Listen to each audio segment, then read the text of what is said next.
You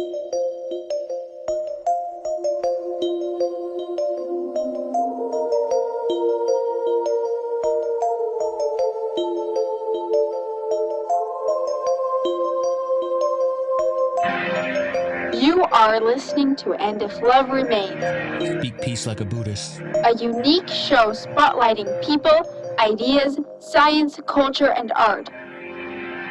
Your host, Mike Leavitt.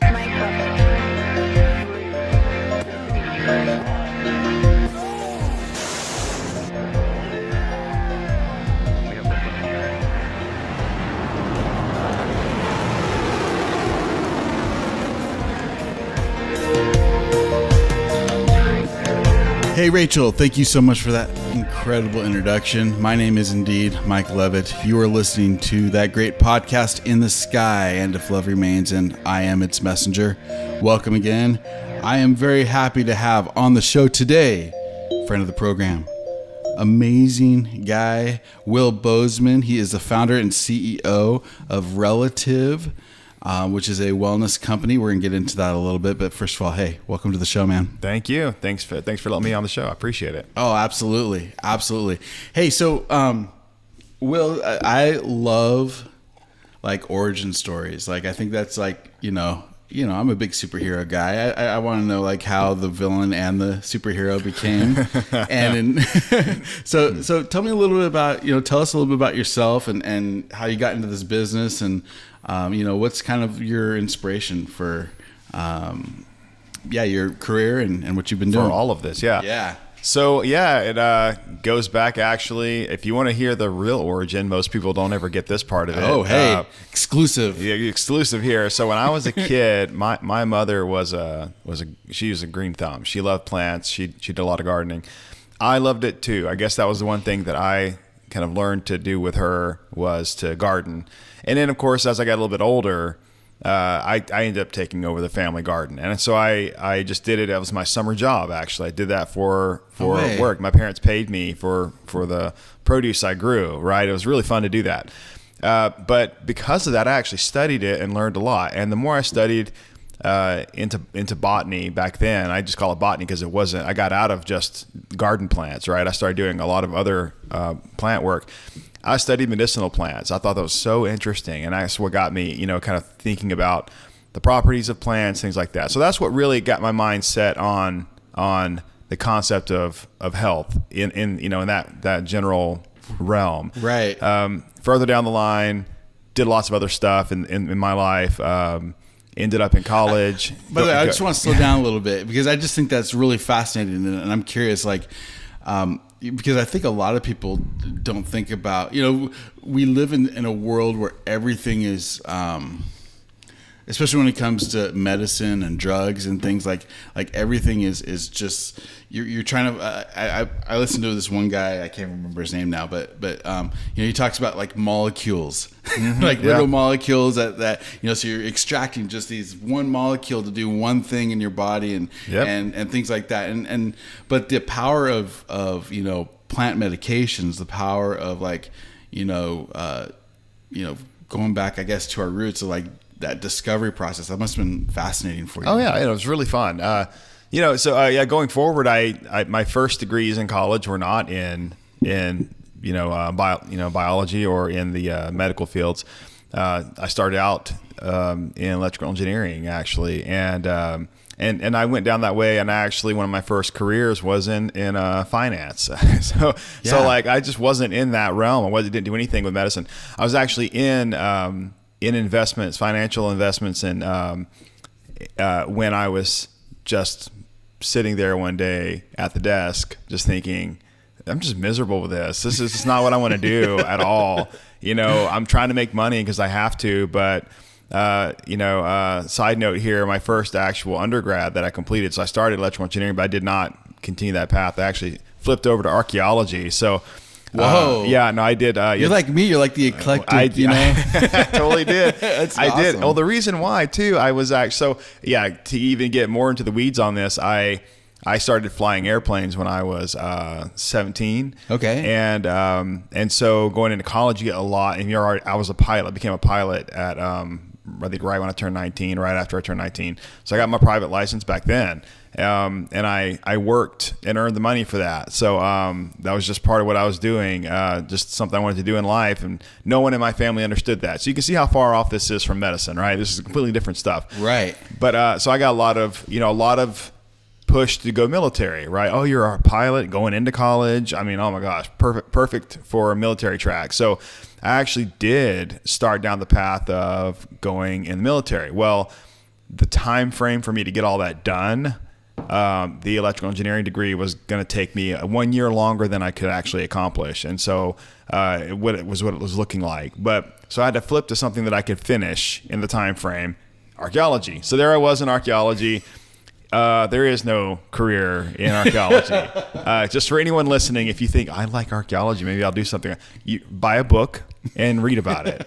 There you go. By the way, I have to say, my friend Cynthia Schaefer, that's her maiden name. I forgot her married name, but she's been on the program several times. She is an archaeologist. Okay, so but she she's an academic. She works at, I think she's at Baylor right now. Oh well, so And there that's are that's the only like path. academics are probably about the only path for Right. archaeology, right? Now, I did field school, and I would recommend anybody go and do it for an amateur career or a hobby or something like that. But to be professional, one of my friends went and got his master's in it and was planning to keep going, and he ended up injuring himself out in the field dig. Just like By the way, what was it about archaeology that fascinated you? Indiana Jones. Oh Right? yeah, heck yeah. Some people got into whips. I actually got into the dirt. I was like, the adventure of Indiana Jones. I loved Indiana Jones. He was an inspiration for Yeah. me as far as just, going and doing. But it was all ancient peoples and cultures always fascinated me. Languages fascinated me. All that stuff fascinated me. By the way, there is a nice correlation. There's an overlap between ancient peoples, ancient languages, and ancient botanicals for medicine. So some of the early manuscripts in medicine that are in Egyptian and hieroglyphics are very interesting, and some of them are actually in Mayan, unfortunately. So my emphasis in archaeology was actually Mayan. Okay. I studied my actual foreign language that I studied and got my credits for foreign language in was in Mayan hieroglyphics. So No way. Yeah, so I studied hieroglyphics. I used to actually for gifts for people for Christmas and for birthdays, and I would actually do a little plaque. I'd write a plaque with their do an inscription for them, create their own unique glyph that represents them, and then I would actually do their birth dates and special event dates and do a little life glyph. What a cool thing is that? I used to do it all the time for people. Matter of fact, I did a big one for a family once. It was like it's a lot of work. I have to actually go in and calculate all the dates and get all the actual glyphs lined up. And it was really fun. I love doing that. But I was using something that I studied years. I was studying that language. But there's a whole compendium of plant compendium in the Mayan language or in the Mayan world for medicines, right? Okay. So that's interesting too. I didn't really go down that path. Some people have really, really gone into that path, right? How do we find medicines from the ancient Mayan plant compendium of herbals and botanicals? So that's a whole world. I'm not in that world, but I love to look into it sometimes. But I'm just explaining all this because there is a lot of fun things in archaeology. I don't want to down it, but if you want to try and make a career out of it, it's good luck with that. It's going to be hard. It's going to be hard, and there's only a few spots in the academic field, right? And those academic people are teaching a class of 30 people who want to do it, and all 30 people are looking at that teacher as that's the job I want. Right. So you're 30 to 1 right there. I mean, that's hard, Yeah. And so anyway, but going forward, I was majoring in archaeology. The military thing did not work out, so I didn't do that. Went into finance because I got an offer from someone, right? And here I am thinking I can't stand this. So I remember I was sitting there and thinking I need to do something else in life. And I was like, I can't believe that I went all this way and I didn't actually go after the passion that I had that whole time, which was health and wellness and medicine. So I just said, you know what? I'm going back to school. I'm going to go get an undergrad in the sciences, in actual biology.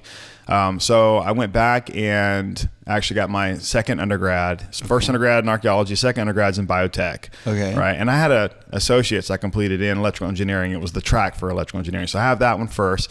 So here I'm going back to school for another freaking degree. Oh, and by the way, between archaeology and going back for the biotech degree, I got an MBA. So I was an MBA in between there, right? And went back. It was the MBA is what got me in the finance field, right? Will Leonardo da Vinci Bozeman. It was nuts, man. So got that, and then went. So here I am, changing course in life, going back to do the biotech. Okay. So with the intention of going to medical school, right? That's what I'm going to do. I'm going to get this biotech degree, go to med school. Got into biotech, and oh my gosh, that was where I knew I was in the right spot. Every single class was so exciting. Every single subject, every chapter in the book, every page was something really exciting to learn about. And I use that stuff all the time now. That's like everything that I do in my career now is something to do with what I, learned in biotech in some capacity. Right.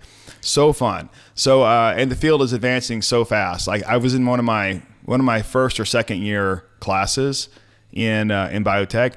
My professor, he was a PhD, and he had only been out of his PhD for a couple of years. And he was teaching us in our starting courses in biotech, he was teaching us what he got his dissertation in.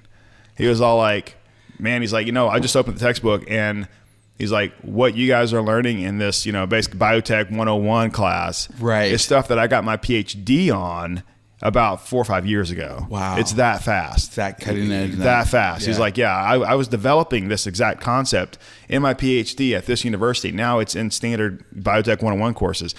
So fast, so exciting. And it's still going that fast, by the way. It's, I forgot the name of that principle. Not Pareto, but the other one. The one that every seven, the technology one. Yeah, I think I don't know what the doubles stats, every 18 months or something. Yeah, like that's that. right. Yeah. That's right. It's probably about correct in the biotech field. It might even be more than that. Some of the, I don't know. I haven't seen an actual stat for biotech, but the actual technology of that curve directly impacts biotech. So I'm sure it follows the trend. But there's so many things advancing in that field, and there's so many different directions to take it. So that's what got me in the field. I did finish that degree, and my mind was open to a million things at that point. Keep in mind, I already got that MBA previously, so half the things I'm thinking about are business ventures with this new stuff. So my teachers are getting pretty frustrated with me because I'm always like, how could you do this? Like, could you do it? Could you change it like this? And like, well, so... Is there a patent on that yet? It's like, but your market wouldn't... Yeah, there's our patent. The market wouldn't stand for that. And I'm like, every single day I'd be like, that's a good name for this. Oh, that's a good name for that business. Oh, yeah. So it's names. And so anyway, that's where I was going. Went to med school, got into med school back in Alabama. And I was into most people aren't familiar with MD and DO differences. There's not a whole lot of difference, really. The medical system recognizes them identically as far as status goes. If you are in the field, then there's always the contention of who's better. Right.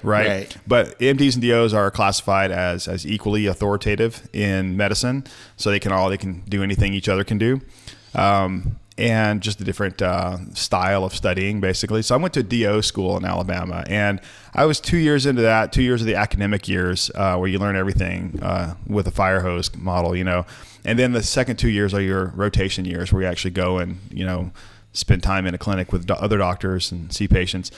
So I'm finishing up year 2, and probably 3 or 4 months before the end of the year, I'm studying for all the finals and stuff. I get a call from an old friend of mine out here in Arizona. Okay. He says, hey, Will, I've got some people here. They've got some money, and they want to open up a stem cell lab in Arizona. Now, keep in mind, the way that I operated during my undergrad was where I didn't just read a book and sit still and take a test. I read a book, and I usually did something with it right after that, I took a test, learned something, and that's a business idea that I could start. So I started up 2 different ventures while I was in my undergrad. Okay. Yeah. So one was a cord blood storage bank. I was doing a stem cell cord blood tissue storage bank for parents. For new parents. So if you probably heard of that, right? Yeah. You probably see ads for that. that was all the rage back then. And I found a lab, and I leased a space in the lab and started up my own venture. And I was doing that. I was actually one of the first people to ever, to my knowledge, ever get an actual cord blood collection kit as a sellable product on Amazon. Oh, wow. Yeah. So like I just went through the hoops to get on Amazon, and I got into med school right after that happened. And the whole operation I couldn't do anything. I was so busy. I was like, just right. First month in med school, it was like boom, boom, boom, every single day, 12 hours, 14 hours. It's like, there's no way I could run that company anymore. But I was already going with it, and I handed it off to the lab guy. So I started that venture, and some friends of mine knew about it. And the other venture I started was a health supplement company. I found a manufacturer that I knew, and I said, hey, if I design some specific supplements using some biotech, inside knowledge, can you guys make it for me? And he was like, yeah. So I have my own private label line of products and my own unique products going. And that one actually was considered my first business success. Okay. That's what I call it, my first major business success. I built it up for 3 years, and I actually sold it in my first year of med school. So that was the one. That's a good timing, right? It was, yeah. Matter of fact, it was because they weren't giving you enough money to survive in med school. Like there's not enough loans available to survive. I had kids at the time too, so family and kids. So and you can't work. I mean, how do you go work? It's like how do you handle that? You sell a business, right? So I couldn't run the business either. It was so there's so much work involved and just regular minutia. I mean, being in med school is a full-time gig. It was with a family. Yeah, I mean, it'd be impossible. I know some people who worked; they weren't supposed to. Apparently, our contract is that we can get kicked out of school if we are trying to handle a full-time job or something of that nature. So, anyways, I sold it. Had a pretty nice payday, and not tremendous, not what people are thinking. It was good for me. It was good. It was the most money I'd ever made in one time. Right? Yeah. It was. I was like, wow, I can't believe this. But it's still, for most people, it's like, oh, okay, well, that's not like what I was thinking for like an exit, quote unquote. Like you're thinking like $100 million or something like that. I'm like, no, nothing like that. But I just sold the company, and it was about a year later, and I still had all this money, and I was planning on what I was going to do with it. Like, come out to Arizona, open the stem cell lab up with us, and we'll give you equal partnerships as a third owner of that venture. And I was like, well, I have enough money to actually survive, so I can make that work, you know. And I'm thinking about it, and it's like stem cells, biotech. We're going to make what we did was we actually made a product, that you can inject for pain, like a stem cell. Oh, wow. Product. So I will, for all the listeners who aren't familiar with this whole space, back in 10 years ago, there were a bunch of different products on the market, and the common term used to describe all of it was just stem cells. So hundreds of doctors, thousands of doctors called everything stem cells, when it wasn't, right? It was just, technically they're birth tissue products, and there's a whole industry, a whole category for birth tissue products. When a pregnancy elects to have a C-section delivery, right? A normal, healthy cesarean C-section delivery, the mother can opt to donate the leftovers, right? Donate the placenta, the amniotic fluid, the cord tissue. If they don't want it, it goes into a biodisposal system and it's just gone, right? But if they elect to donate it and they qualify medically, they can donate it to research and business. And by the way, I want to add this little side note. Wouldn't it be great? I'm just saying, as a pro business, as a pro free market person, as somebody who like actually believes that we own our own bodies, wouldn't it be great if somebody could go and say, you know what, that leftover is actually worth something, and you could actually pay a mother instead of donating it. Unfortunately, we live in a society that is anti-ownership. Well, okay, so so it's funny you say that, because we have these ethics discussions in med school. Yeah. And I was on the side of people should be allowed to sell their stuff if they want to. I understand there's a huge pile of ethical considerations, huge pile of debates on this. But I did put out this thought. I'm like, if you allowed people to sell certain things, like sell their blood, not just sell their plasma, actually sell it instead of just get paid for the time, right? Or sell birth tissues that are going to be disposed of, right? Or in an extreme case, if you elected to, could you sell a kidney, right? Because you only need one technically. I mean, it's risky, but could you do it if you wanted to, right? So what would that do? And my argument was, and I put this whole pro forma of success together for this, is that if you could do that, for some people that could change their whole life. Right. In some countries, in some places, the ability for them to actually sell that bit of, ownership of their own body, right, could make the difference between, poverty and success. And some of these people only need a little bit of money to get over the hump of success, So, I mean, and then on top of that, you would just automatically supply the demand. You would supply the demand, which would save lives. Absolutely. It's not just about money. I mean, you're actually saving. What's the one thing that everyone laments about all of this is that there's not enough of XYZ tissue, organ, whatever.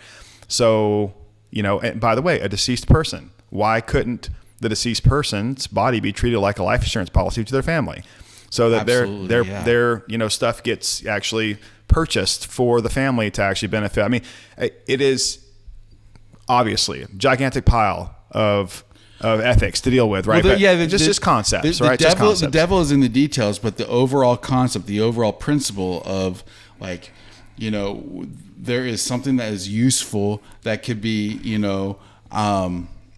dare I say, recycled or being used again in a way that could be that can benefit both parties. I mean, that's what it's all about. If I thought that, I'm just saying, I'll just put out there, if I thought that when I died, that, if it's an accident, that, I'm going to donate my body. Mm-hmm. But look, I've looked into this. I know how much is made from that process. Now, there is money being made somewhere. The only people who don't get paid are the ones who donate. Right.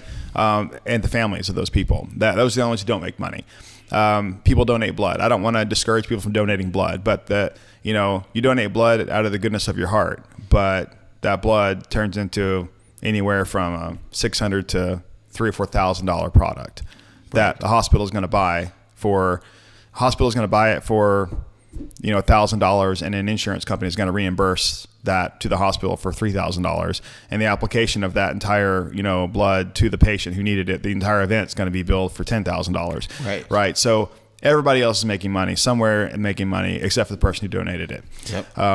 So I mean, again, I don't want to discourage people from donating at all because it's life saving. Yeah. So we obviously need it. We need it. Yeah. It's a necessary thing, and by having an open market, by having a free market on these, and I hate to say products, but on these services, on these really life saving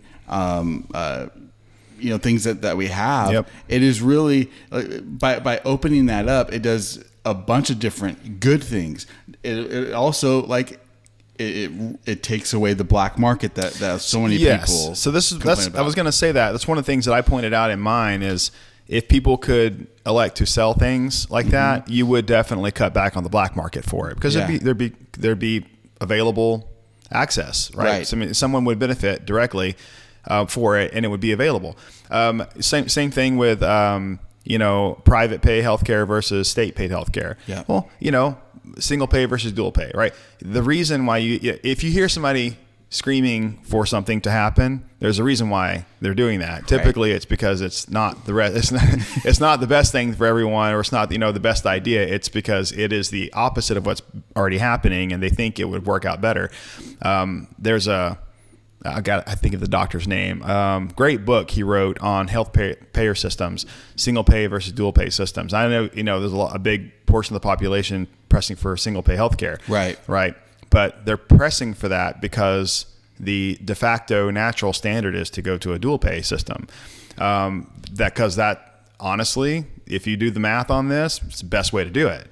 But this guy wrote a book on it, and he basically pointed out, he showed that practically every single payer healthcare system in the world is is worse off than a dual pay, right? Doesn't matter whether it's a single pay government owned or a single pay private owned. It doesn't matter. You need a dual system, right? Because the people who do have means will actually take their burden off of the public means. That's right. Right.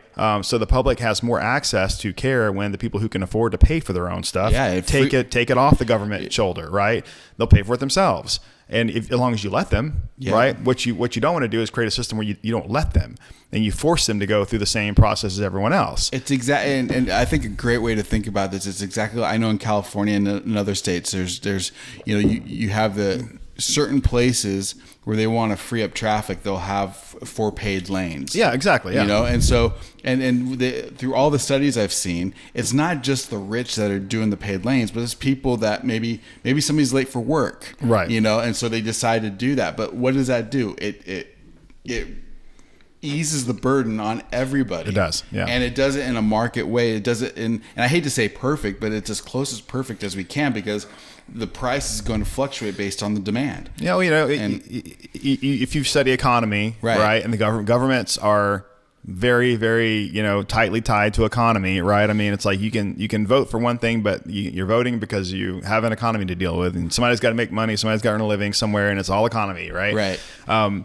But the economists would say, you relieve pressure here and imbalances here and whatever. They can do the math on that, right? They know that if they open up that 4th lane and allow some people to pay for it, some people will go there and free up the lanes for the others. Yep. Right. So same thing here with health, I guess, tissue donations. Yeah. Right. It could work that way, but it's possible. Again, a million ethical considerations, right? Right. I'm not the expert on that. I just point out that there's a possibility that could actually work. Going back to the birth tissue thing, it's perfectly acceptable for them to donate birth tissues for the use of products. Unfortunately, can't pay those people. I've always been a proponent of they should get paid, but can't do that.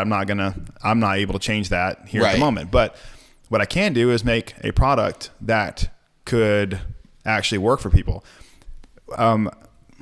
Quick story here. The first stem cell company I started, I could tell that the FDA was shifting their opinions on those types of products.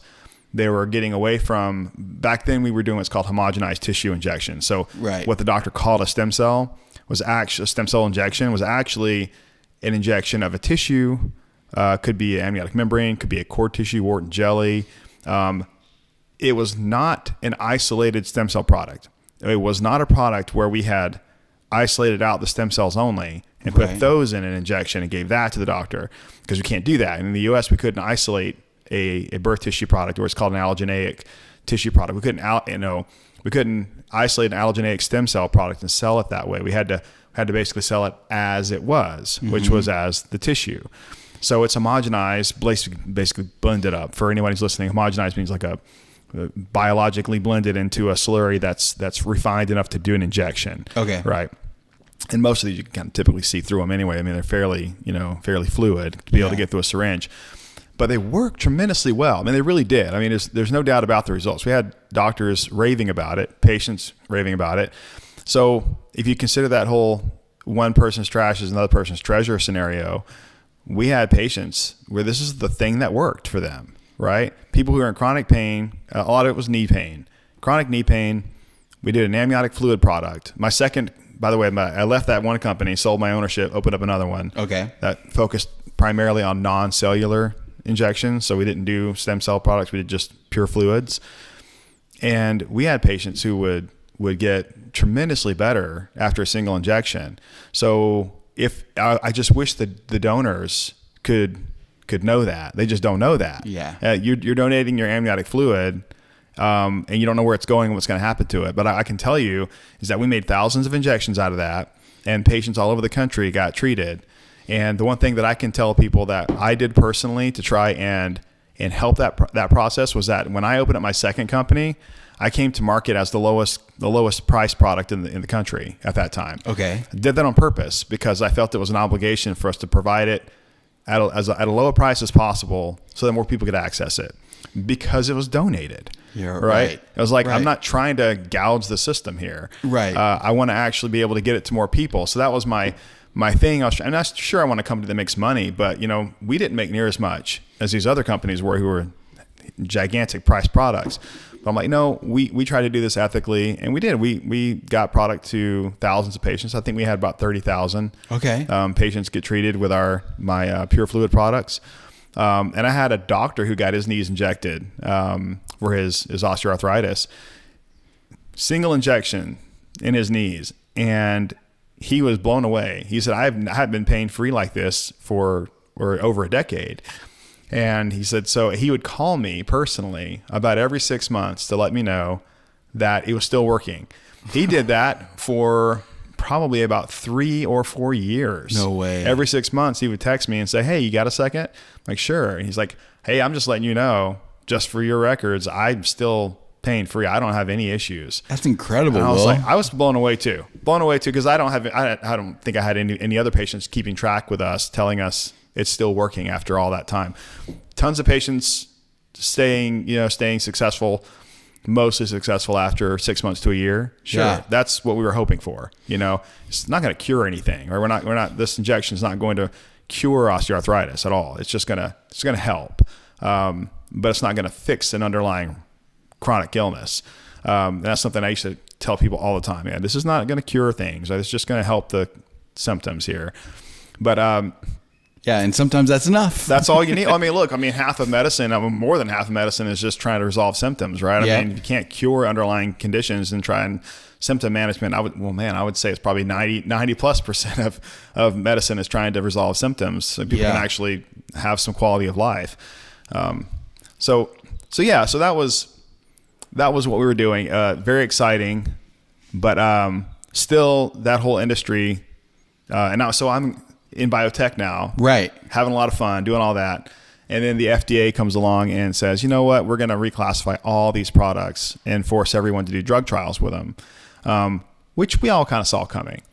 So in about, maybe I think it's 2022-ish, maybe it was, when they finally started to really crack down on that and say, we gave everyone years to do this on their own. Now we're just going to make you do it. And so you had to fish or cut bait at that point, right? It's like, all right, we're either going to move forward and do a drug trial, and I'm going to spend all this money and time to do it, during which you're not able to sell your product in the market. So you are not making money, and you're spending a ton of money. Yeah. Right. Some companies did it and some companies didn't. And everyone who did are still in trials, right? To this day, I don't think there is an approved product like this on the market. Which again, that's just so awful. Because I think about your doctor that you're talking about. Like, if he needed another injection or wanted another injection, he can't get it.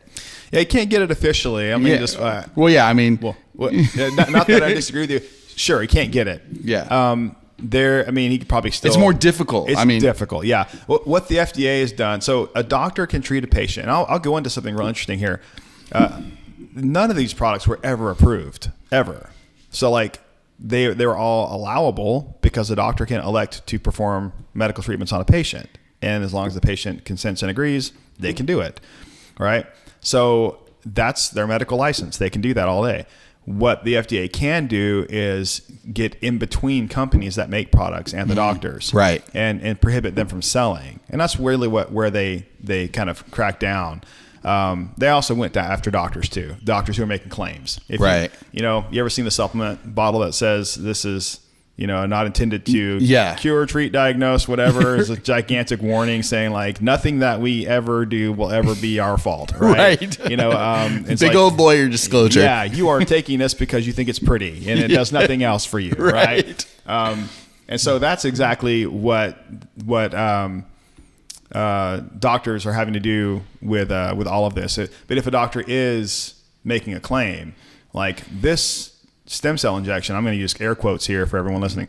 Stem cell injections, circa 10 years ago, stem cell injections, where it was anything. Yeah. It could have been, there's 10 different versions of products. I can go into all the details about what they weren't. And none of them were stem cells. That's number one. None of them were stem cells, but they were being promoted all day long. Right. That's what actually got all the doctors out there in trouble, is that they were telling patients they were getting a stem cell injection, and they were charging them money for a thing that had the wrong name. Right. Right. And then they would actually, to further that problem, they would actually quantify the value of that, quote unquote stem cell injection, which isn't, by saying you're going to get a larger dose with more cells in it.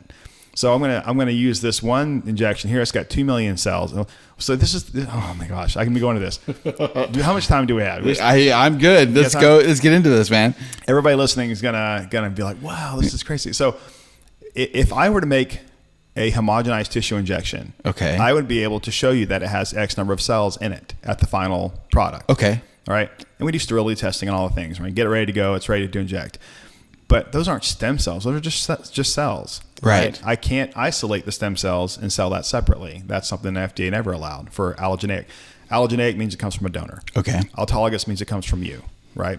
Gotcha. So there are different doctors out there who are actively promoting stem cell treatments now. Most of them now are autologous, which are your own cells, which they can do legally and ethically. They can do that. They can take bone marrow and do a treatment with you. Create a product and So what they'll do is they'll do an adipose collection. So they'll do like a little mini liposuction procedure, get out some fat tissue, spin that down, take out the stem cells, and inject it into a joint. They can do that all day. Same with bone marrow. And that's perfectly legal. You can advertise and market that and say that's what you're doing. You just can't say it's going to cure stuff, but you can do that procedure because it's autologous and the patient elects it. Okay. Right. And in a court case recently, like a year ago, basically confirmed that. A federal court ruled in favor of a medical office saying that procedure is between the doctor and the patient. Okay. And so that's an autologous treatment. They can perform it in the office. That is not you're not selling stem cell products, right? So it's not an FDA product, oversight issue. It's just doctor it's a procedure. Yeah. So those doctors, there's great doctors all over the country doing stem cell treatments, doing those specific versions, adipose and bone marrow, which it's great. I know a lot of them. They're great doctors.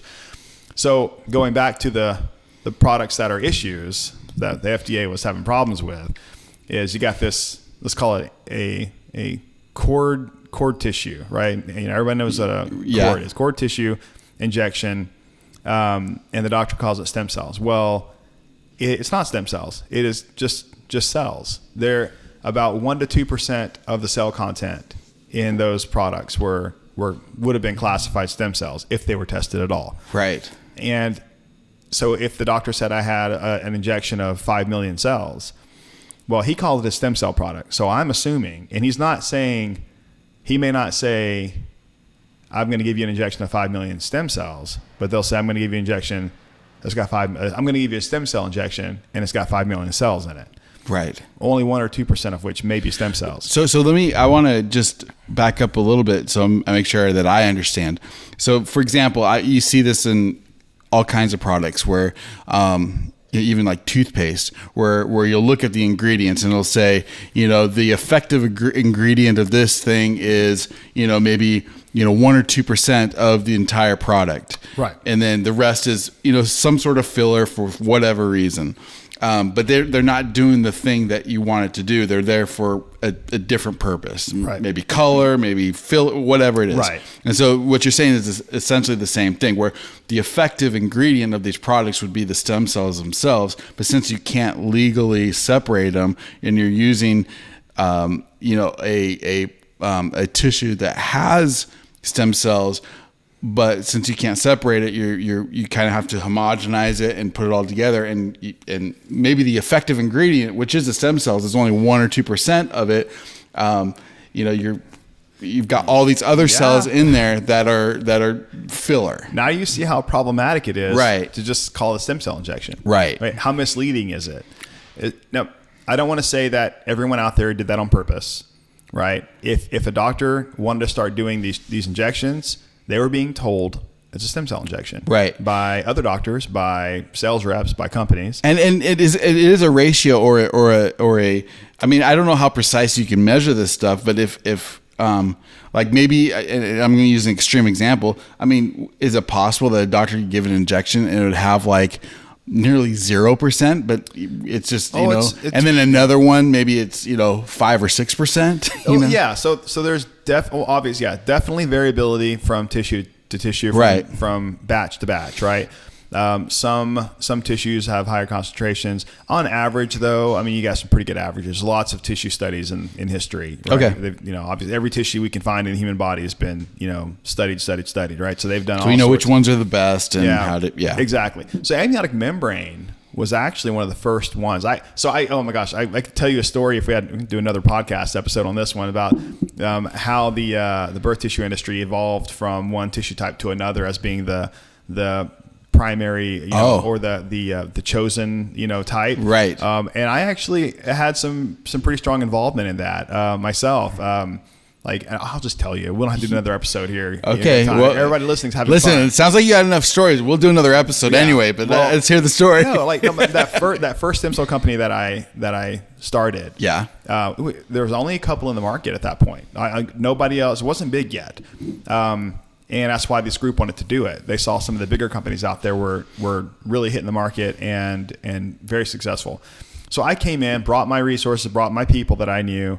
And one of the labs that I brought in, I had the guys that I worked with on my cord blood storage company, right? Okay. So they liked me, they're friends of mine, and I helped them with that lab process a little bit. I basically handed it over to them when I was done, and couldn't handle it anymore. So they just, fine with that.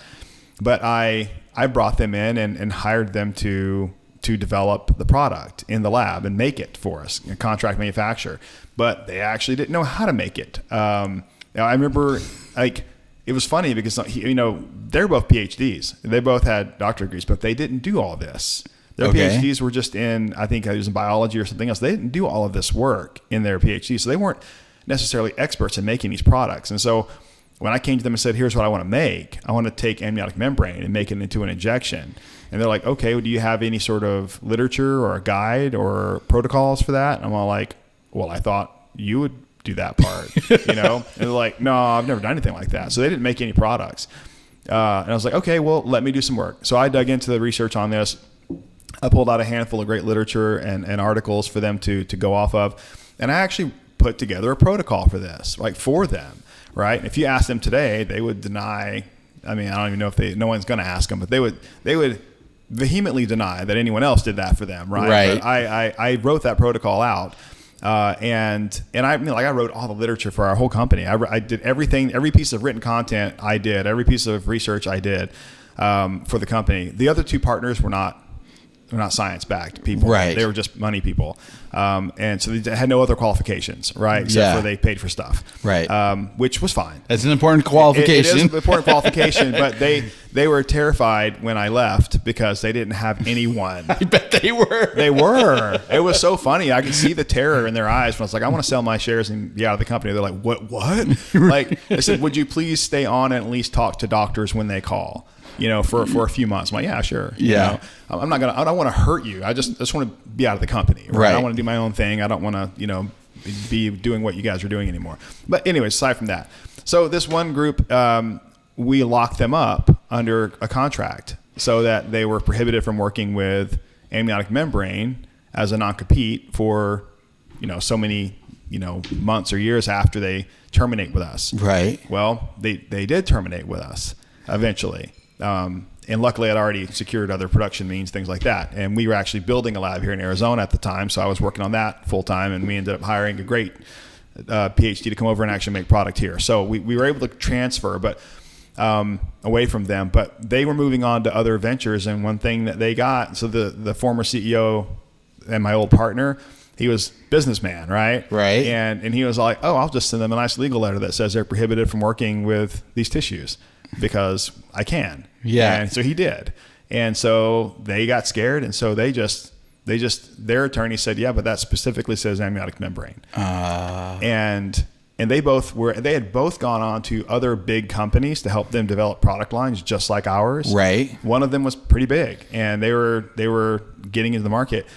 They're the ones who got the letter too. The attorney and I wasn't in the company anymore. Yeah. He sent them a letter saying, no, you can't work in this product. So wouldn't you know it, the next best, greatest thing in the world in the field of regen med was now cord tissue suddenly with absolutely zero evidence as to why it would be better, right? Absolutely no reason for it to be better than amniotic membrane, but that was the only thing they could work with.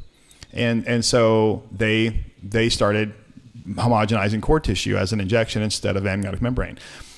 The reasons for amniotic membrane being the first one chosen have some very specific physiologic reasons for why it's better, right? But cord tissue became the thing. That company picked it up. A half dozen other companies in the following year or two saw that taking off. They got into cord tissue. Suddenly cord tissue now and Wart and jelly and cord tissue were now the things. Right. It's like amniotic membrane was old.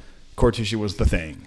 And it all kind of hinged. They were the first ones to put it out in the market, and it all hinged off of that because of, I don't say it goes back to me, but it does go back to me because I introduced them into this field. Right, so, right. Like, so it goes back to that. You're the OG. The OG, man, yeah. Like, I can tell people, so like if there were maybe not anymore, but for about 6-8 years there, if somebody was in this regen space, I was, was it 7, what is it called? Like the... six degrees. 6 degrees of Kevin Bacon, right. whatever it is. It's like, yeah. It was 6 degrees of Will Bozeman. Like I somehow had influenced their existence. Wow. And I knew almost everybody in the field. And so, I got offers all the time to come and work for other groups. I got beat up by this one group that was after me for a couple of years, and they ended up harming people. They ended up actually causing the entire field to have issues. Anybody who was aggressively after me, I had to question them heavily. I'm all like, yeah, if you're that aggressive, then I'm concerned about what you're after. Right. I'd go to conferences. I was like, lecturing at conferences to halls full of doctors, and I was a med school dropout. I was like, so I had this one conference hall with like 300 or 400 doctors in it, and I was lecturing on stem cells and stem cell injections and products, things like that, and explaining it. And I'm like, any questions? And about 30 hands go up, and I was like, I'll take you off to the side over here. Yeah. It was fun. I got to teach. I probably taught, a couple thousand doctors in my That's incredible training career on that. I wrote probably, this is interesting. So I, not officially a doctor, but I didn't even like calling myself like a half doctor. I joked, I'm a half doctor. Like, no, I got through the first 2-ish years. I don't like, I'm a doctor-ish. Yeah. I had some people say, you probably shouldn't say that either because that would be, people would think like, what? Right. But so, I actually wrote probably at least a dozen, 15 to 20 treatment protocols for how to actually apply product and treat a patient for a specific condition. Yeah. And and we were giving those out for people who asked. Just recommend, here's a suggested protocol, right? The doctor's like, how do I do this? How do I treat this patient with this issue or with this thing here? And every time I got that question, it was on me, because I was a science officer for the company, to go dig into the literature and find out where it's being done and how it's being done in research, and then write out a possible way to do this in the clinic setting. Right. Right. And so I would do that, and we would give it out. The one thing that the attorney for the company said was that if we did that, we don't want to plug anyone's name on it or the company's name on it. This is it's information, of white sheet only, of pure information suggested with the literature cited. So I cited the research on it. So I wrote it all out, cited the research. So I have some protection there. I was like, I'm not making it up. It's based off of what these guys did in this lab in this research study. But I wrote that and gave it out. So here's a fun little 6 degrees of Will Bozeman here. Is about 4 years later, I came across this doctor. Okay. And he was training doctors on regen, right? He had a training program, and he owned like a half dozen surgery centers doing injections. He treated probably 3,000 or 4,000 patients personally, right? With product. Right. And he was looking to buy from my new company, right? And I was talking to him, and I was like, he explained his treatment process, his treatment protocol. And I was like, where'd you get that treatment protocol? Sounds really familiar. I was like, sounds very familiar. And he was all like, oh, no, I got it from Dr. So-and-so. And but I've refined it since then. I was like, well, I could, it doesn't really sound refined. It sounds pretty. It sounds almost exactly like what I wrote, And where are your literature references? Because I put those in there, That's funny. But it was his now. He'd appropriated it fully. Right. And he was training doctors. He was actually. Oh, that's funny. He was training. So I told him, I was like, I actually wrote that. And he was completely, I was totally BSing as a quote unquote a slimy salesperson to tell him that I wrote that. Right. Like, no, I absolutely wrote that. Like, I totally wrote that. Now I gave that to Dr. So-and-so. Like, I know who he is. Yeah. I gave that to him because he asked how to treat patients. So I gave him this white paper saying, here's a suggested model for how to do this. Right. But do your own research before you treat a patient, right? And here's some literature references that you can do your own research, but here's a suggested outline for how to treat them. And so I was like, that sounds exactly like my 3-stage treatment model that I wrote for treating OA, with these products. And he was just like, no, I mean, no, surely not. Some sort of expert somewhere wrote this. And you're like, I am the expert. So here's what I had my computer with me. So I pulled it up. I pulled it up right in front of him. And I was like, here's my folder with all my treatment protocols that I wrote out, right? Here's my dates of and it's like, I can actually probably pull up the email where I sent it to him. So if you want, so I'm just letting you know, man, I was happy to do it. I was like, look, I'm just pointing it out. Like, I think what you're doing is great. I'm actually super happy that it works for people. And that you've treated thousands of patients successfully with it. So it's huge. But you know what he did? He ended up kind of understandingly agreeing. Yeah. He's like, okay, I get it. You're not the expert, but I appreciate the work you did. That's what he was implying to me. Is like, it's like you just see like it was a little bit of grinding of the teeth in the back. It's all it's supposed to be coming from some. Anyways, right. But anyways, no. He ended up being a great client. I mean, he bought from my new company for years. Oh, that's good. Yeah. And then he actually ended up asking me about other treatment protocols. He's like, hey, what did you ever write about this or that? He used to email me, did you ever write a treatment protocol for this? And so after he came around to the idea that there may be some experts in the field that aren't actual practitioners, that he could get better insight from it. It's pretty funny. That is funny. That's the universal plague of professionals. Yeah. But okay, going forward, the whole industry's changed now. Yeah. So I mean, but by the way, before you go there, because I want to ask a really kind of specific question, because I think you mentioned how quickly this industry is changing. Mm-hmm. And so like even the term biotech, I think you can think of everything from like stem cells kind of a thing all the way to nanotechnology or transhuman like crazy stuff like that. So like help the audience define what biotech is. Sure. And what are you like? What are we talking about when you're referring to biotech? So like I like to think of biotech as looking at cells as in a mechanical way. Okay. So have you ever heard of a word called methylation? No. I bet some of the listeners have. So you know how DNA, you've heard DNA, or everybody knows that. So one of the things, and I'll just describe this really quickly because this goes right into how biotech works. Okay. When DNA is stored in a nucleus of a cell, right? Mm-hmm. When your body wants to use it, it will take it. The cell will, and it's all stimulated, right? So some sort of messenger. There's a hormone or some sort of messenger signal that stimulates the cell, right? Mm-hmm. So the cell goes into action and does a thing, right? So that DNA is gonna split and into two halves, right? And then it's going to run a strand. Do you remember a ribosome? Remember that? Yeah. Everyone remembers ribosomes and the Golgi complex, right? And the nucleus and the endoplasmic reticulum. And these super cool cell structures, right? So the ribosome is a little machine. It's a little biologic machine. And when that strand of DNA, that half strand, it gets inserted, it's like those little zip lines. By the way, some of your listeners might know. Have you ever seen those little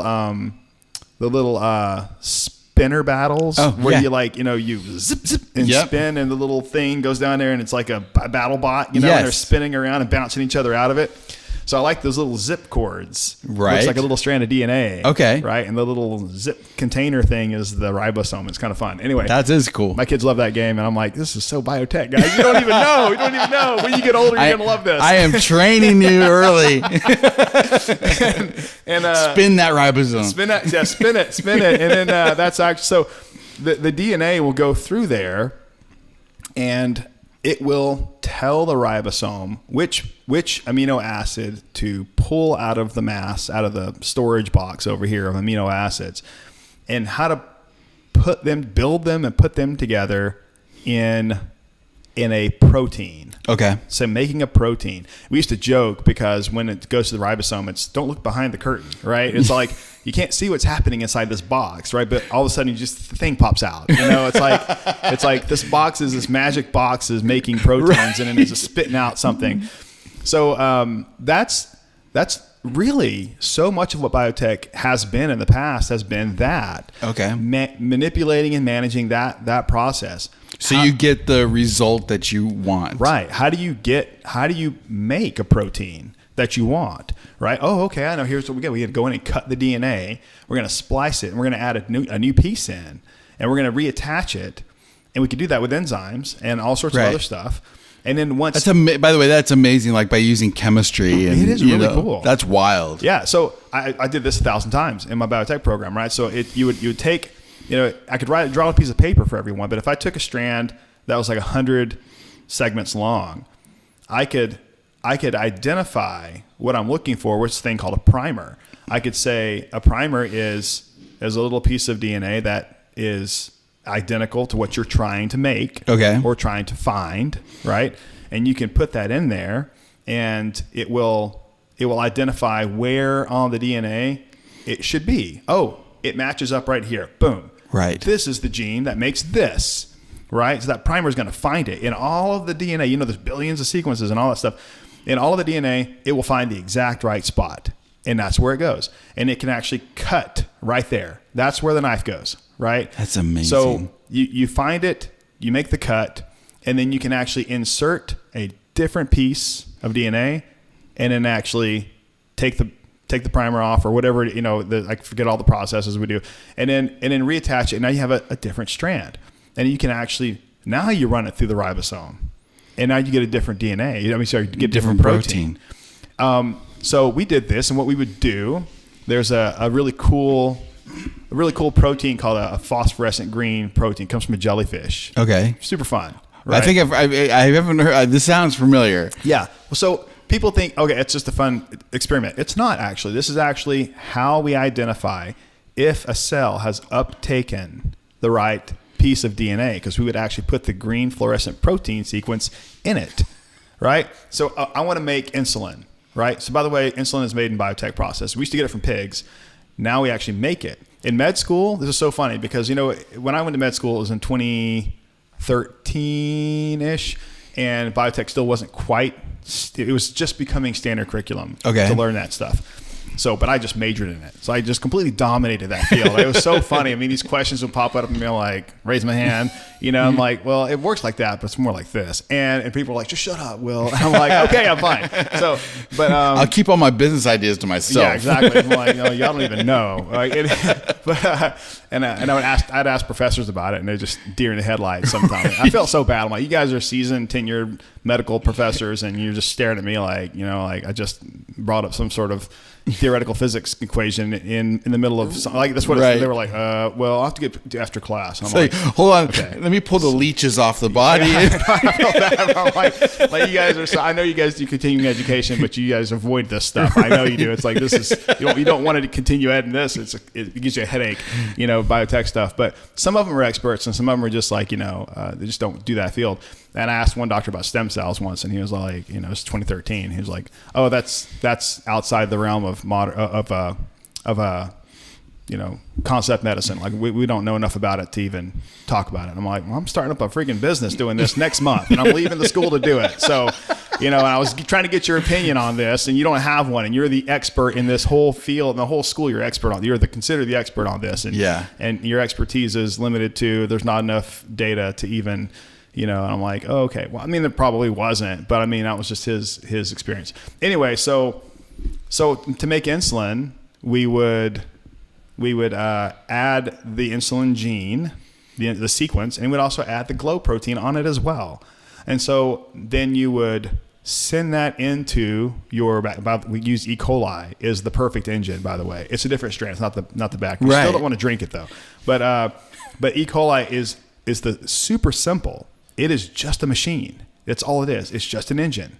And you can insert this DNA strand into the E. coli and it would make the protein. This is how you make all sorts of medications now. This is how you do a lot of stuff.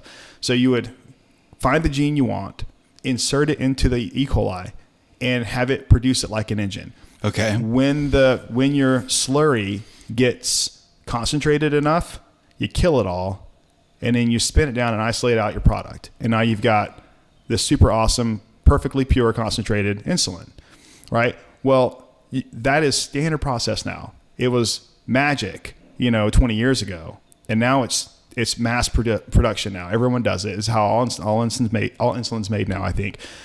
And I bring that up. The whole med school thing was because that was a question in med school. It was a question on the MCAT. It was a question in med school testing, and no one knew the answer. They didn't know it was a biotech product. So is that?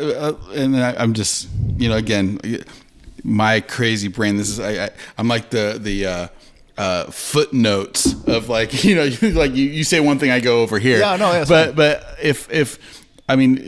if you can do that, make insulin that way, does that mean like there's a process, and it probably already been done, I don't know, but that instead of making insulin to be injected, that you could actually use some sort of biotech to change the in yourself. Right. Okay. So there are things for this. Okay. How much time do you have? Let's go. If everybody's having fun listening, I applaud you for listening. This is a lot of fun. So there are ways to do this. This is called gene therapy. Okay. And this is a whole new pile of ethical considerations. Right. Right. Because gene therapy is changing a person. Right. Right. You're physically, literally changing the physiology of this person. So what makes you brown haired and blue eyed? Right. Yeah, it's my genes. Gene right. therapy can actually physically alter you and change you and or kill you, right? If it's done incorrectly. So it's an entire field of study right now. Biotech is so exciting because you can go in any of these directions. You can go into making a life-saving product. You can go into gene therapy. You can go into making organs in a lab, right? Use a ton of stuff. Before we're done here, I'm going to tell you two things I'm working on right now. Okay. That are patented and that are highly sensitive and in development. Okay. But I will tell you because they're patented and I can, right? And I'm actively working with investors and groups on this right now. But you just mentioned, could we make insulin in the body to help that? Right. So the answer is, first off, I have a bunch of background experience now in actual medicine as well. The last 5 years, I've actually owned and run medical offices all over the country. So I've been dealing with regular medical stuff for a while. Two types of diabetes, right? Right. Type 1, type 2. Type 1 is where you can't make insulin. You can't make it, right? Most people don't know this. Typically that occurs because of a viral infection that destroyed your islet cells. Really? Yeah, that's actually how it happens. So most people don't know that. Is that why maybe later in life you can some people develop it and you're like, where did this happen? My old next door neighbor developed type 1 diabetes at 35 years old. That's amazing. And he could trace it back to having a cold. Wow. He's like, the last time I was sick before all this stuff started happening, I had no idea. He's like, I had this weird cold, and the virus that he got happened to be, so there's gene therapy right there, right? Yeah. That's basically the virus changes genes in a negative way. You actually just said something here that is a hallmark of biotechnology. It's a virus called a viral vector. This is how a virus is a perfect syringe, right? If I can put a piece of DNA in a virus, then I can have that virus inserted right into a cell, right? Because they're great at getting inside cells, right? Yeah. There's different ways to do it. The two most common ways are a viral vector or a plasmid. And a plasmid is really so funny. Like you think about how you might be protected as a person, like the environment I walk around outside in, and the bacteria and the worms and the bugs and the birds and everything else that might touch me doesn't actually get inside me. Right. Right? It's amazing. But a plasmid is just a little free open strand of DNA. It's just sitting there. and your cells will totally take it up. If in the right setting, they'll totally absorb it.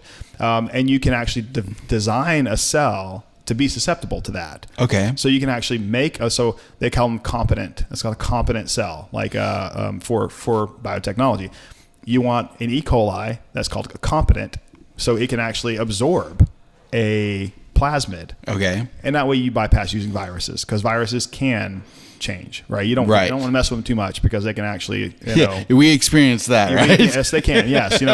Why are there a billion types of flu, right? Because they can change, right? All they have to do is one little alteration and you got another strand of flu, right? Right. So you mess with viruses when you control them the right way when you're doing biotech. But plasmids are a little safer that way. I think a lot of people use them, but you need ultra competent cells to be able to use it. But the piece of DNA goes into the cell, it just absorbs it.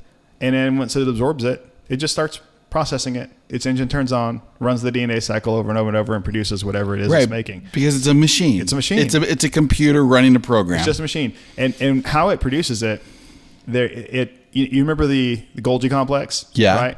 You remember seeing the little pictures of the Golgi complex and little lipid balls coming off of it? Right. That lipid ball is just a little ball full of proteins that just got made. Right, the Golgi complex is the shipping center, right? Quote unquote, the shipping center of the cell. That's exactly what it is. It will put all the proteins into one little lipid ball. Your cells are a lipid wall container, surrounded by fat cells. Lipid cells making an entire wall.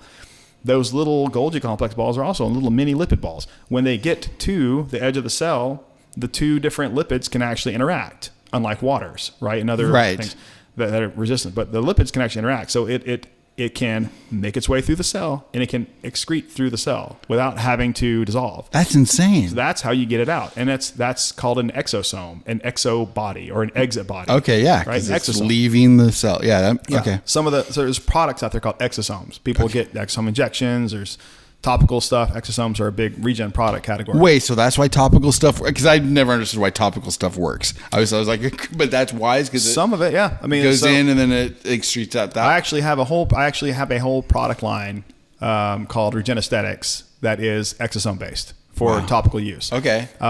So I started that company in 2016, and it just makes creams, facial serums, and creams and scrubs, and it works amazingly well. I've had people say that like my skin is actually like rejuvenating, over time using it. So because you're using exosomes, I'll go into that later. But so that Golgi complex is sending out that protein. That's what happens in these E. coli cells when you're trying to make something. Right? Okay. It's sending it right out. It goes out into the fluid, right? Once there's enough of it out there and it's pretty high concentration, the cell can't live anymore because it's running out of fuel, and its waste is also picking up. So it's going to die. It gets like a fish in a bowl when you don't ever change the water. Eventually it's going to die. Same thing here. You run the cycle of all these cells. They produce as much as they're going to produce, but those little packets full of proteins are actually perfectly safe, and the protein's not going to degrade. Right? It's not going to die. Right? So it's the product. Right? It's what you want. So you let the cells die, kill them off with a little mild heat shock, and then you actually just isolate out all your proteins. You got an insulin injection right there, right? Perfectly fine. All you got to do is sterilize it, and you're good to go. Yeah. Right? So you can make anything that way, anything at all. That's a protein. You can make good stuff, bad stuff, whatever you want. So that's how that works. But you were... So, well... My bad. So going back to the insulin thing. Right? Type 1 diabetes, you don't make it. Yeah. Right? Type 2 diabetes, you have developed a resistance to it. Right. Right? But that's not the same thing. It's the opposite, in fact. Yeah. You've made too much insulin. Your cells have receptors, and they are looking for insulin. But if they sense too much of it, they downregulate their receptors. Right. So if you have 10 receptors on a cell, I'm just hypothetically. So everyone listen up. I'm going to explain how type 2 diabetes works because most doctors will not be able to do this for you. Okay? And I say that being polite. I've talked to a lot of doctors, and most of them can't really explain why type 2 diabetes actually occurs the way it does, or why it acts like it does. No disrespect, but they do treat a ton of patients. They don't have time to tell everybody the same thing. That's why. But I've been in a room full of doctors when someone actually explained it wrong, and the other doctors are like, "Oh, hold on a second. Like, that's incorrect. But we'll talk about that later. And I'm all like, yeah, I don't want to say anything either here. But okay, so everyone listening, this is how type 2 diabetes works. You've eaten too much sugar or glucose on a regular basis for too long. Yeah. Your cell has 10 receptors for insulin. It needs insulin because insulin lets sugar in, right? So it wants to find it. You have bombarded the cell with insulin way too much, way too fast, way too often. So the cell is saying, oh, well, hold up. We don't need this much sugar. This is way too much for us. I know. If this is how much insulin we're going to have on a regular basis here, let's down-regulate the receptors. Okay. So we're going to take away 2 of these, right? And, now we're going to take away 2 more. You do this 5 years later, we're going to take away 2 more. So now you got like 4 insulin receptors on your cell. And your cell is now resistant to insulin. It's insulin resistance, right? It's not as sensitive, so a little bit of insulin doesn't have the same effect. And yet you have tons of insulin But you've been running pumping around. out tons of insulin, Right? But you have less and less receptors, fewer and fewer receptors to absorb it. Now, if you can't absorb, if your cells are not reacting to the insulin, then they are not absorbing the sugar out of the blood. Sugar is in crystal form. And even though you can't see it and it's dissolved, it's still a crystal. And so when it travels to the blood, it bangs into everything. It cuts and scrapes and damages everything, right? So you don't want sugar in the blood. You want to get it out of the blood, get it into the cells. The A1C test, people are familiar with, right? Yeah. No one ever thinks to ask why that works, but I used to own a bunch of labs, right? And I've done this a million times, but that it works because sugar damages the cells, and they're actually testing as a measure of cell damage. No way. Yeah. So over the course of, it's a 6-month snapshot. A red blood cell lasts for 180 days, right? And this is exactly why I never understood why. Yeah, how you can look back in time. How you can look in time, because you're looking at sugar cell damage on the red blood cells, around the cells. Your spleen. Mm-hmm. Your spleen dissolves out misshapen and malfunctioning red blood cells. So they are screened through this filter, and they're cleaning out all the damaged cells, dissolves them down, right? But they only do that if they're damaged and misshapen. Otherwise, they can fit right through and go through, and they're good. But if they are misshapen, they don't go through the mesh, and then they'll get dissolved by the spleen, and you'll use them for parts, right? So after about 180 days, they start to deteriorate, and they can't actually filter through the spleen anymore, and the spleen catches them, dissolves them. So you only have about a 180-day snapshot of where you can actually see what's going, what's the oldest RBC that you can actually test. It's probably most 6 months. Everything else has been dissolved. Right. But so they tell you now, and it's more accurate to about 4 months, right? Because the other 2 months, there's not enough out there to get enough reading on it. But 4 months in, you can see how much damage has occurred over the last 4 months in my blood.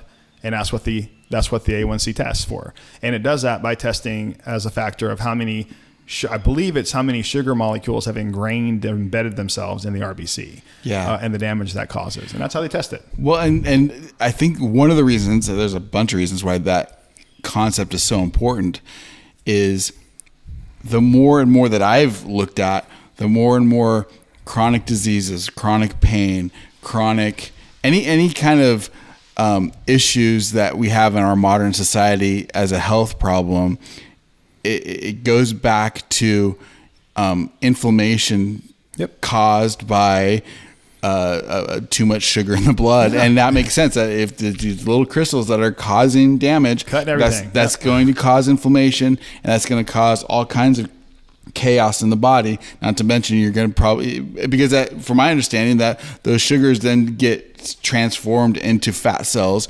for storage, and that's how we all have like 1 year supplies of food on our bodies. Yeah, I know, seriously, yeah. I mean, look, there's so much to discuss on that too. I mean, but yeah, ultimately, that's how the A1C test works. That's what's happening, and it's a result of insulin resistance. Your cells are not taking it up anymore. They're not clearing the blood of all the sugar that you're eating. So you could technically cure this condition, and the answer to that is to have your cells upregulate insulin. Okay. How do you get them to do that? They have to want the sugar. Right. They have to not be getting enough. Which is why things like fasting works. Yeah. So fasting works. Yeah. And also weightlifting works. Okay. Right? I've talked to plenty of doctors who say that when you lift weights, you destroy and damage cells that will then have to regrow and everything. Re-energize itself. Yeah. They have to actually resurface themselves and rebuild themselves, and in the process, put in new receptors. Right. So they can actually assist you. Lifting weights can actually assist in, and lifting weights, not just running. It's lifting weights because you need to actually tear down the muscle. Like heavy resistance. And in fasting. Yeah. And in these other diets that are actually out there to kind of, reduce sugar content and actually trigger the body to want sugar, and you'll upregulate insulin receptors. And this is something I think so many people, including myself, I think struggle with is those diets, those lifestyle changes. We know they work, like they work every time, but the problem is getting over the hump. Mm-hmm. In other words, it's such a struggle for people. And if there's I think if there was any kind of, and I hate to say cheat code, but if there's any way that a chemical or a process can help somebody just get over that process to getting into a lifestyle change, would be literally miracle for people. Yeah. Look, I mean, you're exactly right. Because if you come at it like it's a quote unquote a diet, right, you are now engaged in a willpower battle, right? And there are books out there it doesn't work that will explain to you why that will not work, right? Yeah. There's whole companies dedicated to the concept of your willpower will eventually give up and you'll fail. It has to be converted into an actual lifestyle. It's something that you do regularly. Do you get up in the morning and go to the bathroom? Yeah, that happens, right? You don't have to ask yourself if that's going to happen. Oh, of course, that's a required function. Let me think of something else, right? Well, think about like if you need to quit smoking, you find out you have cancer and you're addicted to cigarettes.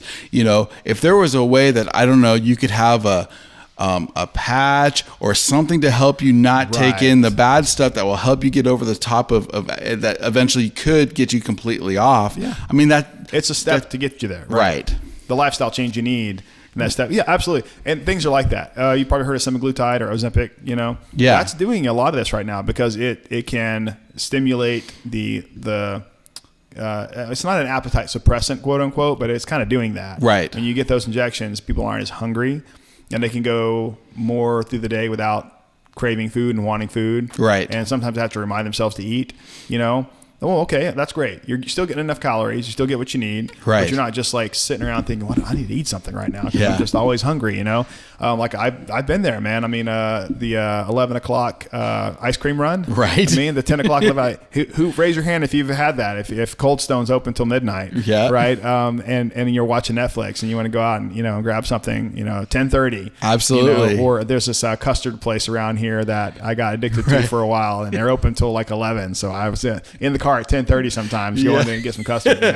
So munchies it doesn't take cannabis to give somebody the munchies. I know it's a terrible habits to get into. I don't do that anymore, but there were times where in stressful times in life, things like that, it's like you lean on things like that, right? But yeah, if you had something to help you get over that hump, obviously, I mean, it's useful, and there's things out there.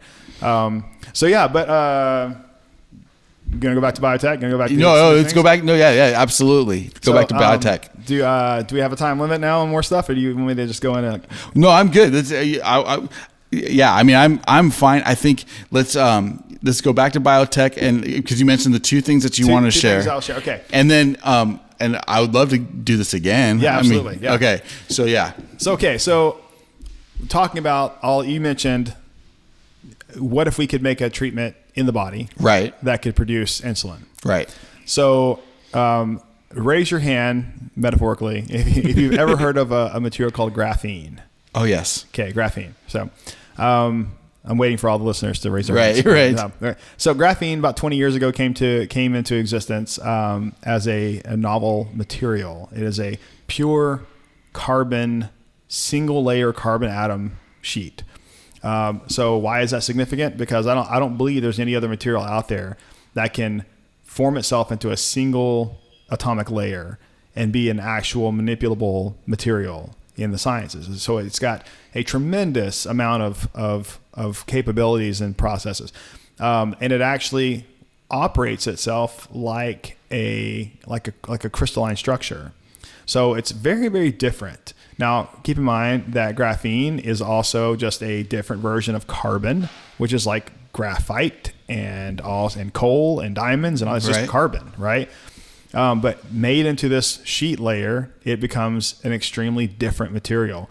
It has an electrical conductivity, and going back to my electrical engineering days, electrical conductivity that is tremendously advantageous with almost no impedance, right? So almost no resistance, right? More conductive. I haven't looked at this in a while, but I remember talking to one of the experts on this and telling me that it was more conductive than gold and copper in its pure setting, because it's a crystal structure. So I think it's just pure, there's no right. Everything is aligned. When you say crystal, it means like the molecules are all lined up. Yes, they align themselves in this perfect order, and so the electrical conductivity is tremendous, right? So the potential here is huge, and some of the most research going into this is for electronics and for battery production, like that. Making super high power concentrated batteries. I mean, or like nanotechnology, little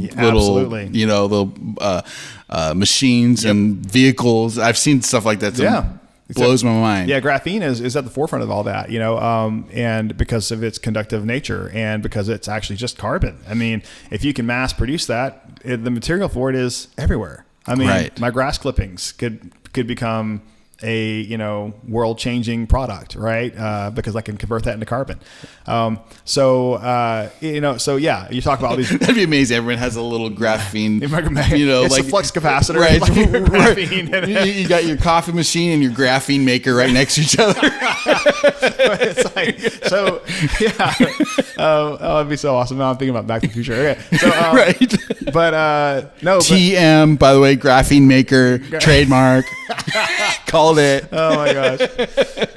So yeah, but if we could develop amazing technologies and products out of graphene, the material source is all over the place. It's not a rare earth metal that you have to negotiate, with whole countries to get access to it. It's like, no, you can just go out and get leftover materials and make graphene.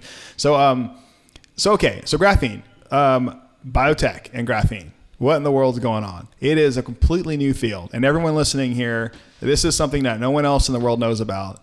And so you're going to hear things right now that aren't known to the rest of the world. I mean, it's the stuff it's hardly even, some of the stuff's not even published in scientific journals yet. So graphene, cellular adhesion to graphene is a tremendous benefit, or tremendous capability. So for some reason, that graphene matrix, that crystalline matrix, is very attractive to the cells. There's a little, I think it's called a phyllopodocyte. It's a little foot cell attachment that comes off of a cell, and it grows onto something and latches on. I've got unpublished, images, and that we're actually going to be publishing on it here shortly. Me and my team, but we got several images showing this tremendously strong adhesion to graphene fibers with cells, stem cells, specifically mesenchymal stem cells. So we're actually, I've got a company called Graphogen that I started just for this, and I patented the technology for this as well to do this. But we are going to use graphene as an actual rapid tissue regeneration material. So we're actually turning this into a wound care treatment. Well, it's wound care, but it's be internal or external, not just like a topical foot wound, but it can be actually converted into a tissue regeneration internally. Okay. And the cells that grow on it, you remember I told you that near frictionless electrical communication. Right. Cells can actually talk to each other through this graphene matrix, which is something it can't do. And I have not seen the literature on this, but how far can cells communicate through typical materials like collagen or other biomaterials? Typically, they do it chemically. They can talk to each other by releasing some, messengers or enzymes or something, and talk to each other that way. But when they are attached on the same grid, they seem to be able to communicate with each other across the matrix. because they can grow toward each other, something that they don't normally do with other materials, but they can find each other and grow. So it's a tremendously interesting material for cells. And so we've done studies in our lab in Flagstaff, novel, unique studies. No one else in the world has done this in some capacity, the way we're doing it. And shown that these cells will adhere to these graphene fibers, because we actually have a material. It's not just a plain flat graphene sheet. It's actually formed into a network of fibers. If you looked at it, it'd look kind of like a little bit of a mesh. Okay. Right. We need that because I'll explain why you need that.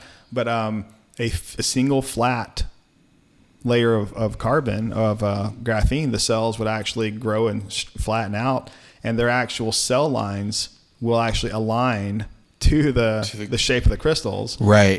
But they also can't communicate with each other three-dimensionally. They can only communicate with each other two along the plane. Yeah, along the plane. If you want them to talk to each other to start making stuff or doing things, you're going to have to create a three-dimension structure, like in real life. So that's something that one researcher was trying to figure out how to make make a product like, or a use like this. And that was one of the things they figured out was, I can't get them to talk to each other. Well, you make it in 3 dimensions, and now they can. It's interesting. So let me just let everybody simmer on that for a second. If you can create a graphene matrix where cells can talk to each other, and they're that good at talking to each other. So first thing that comes to mind is organ growth and development. Right.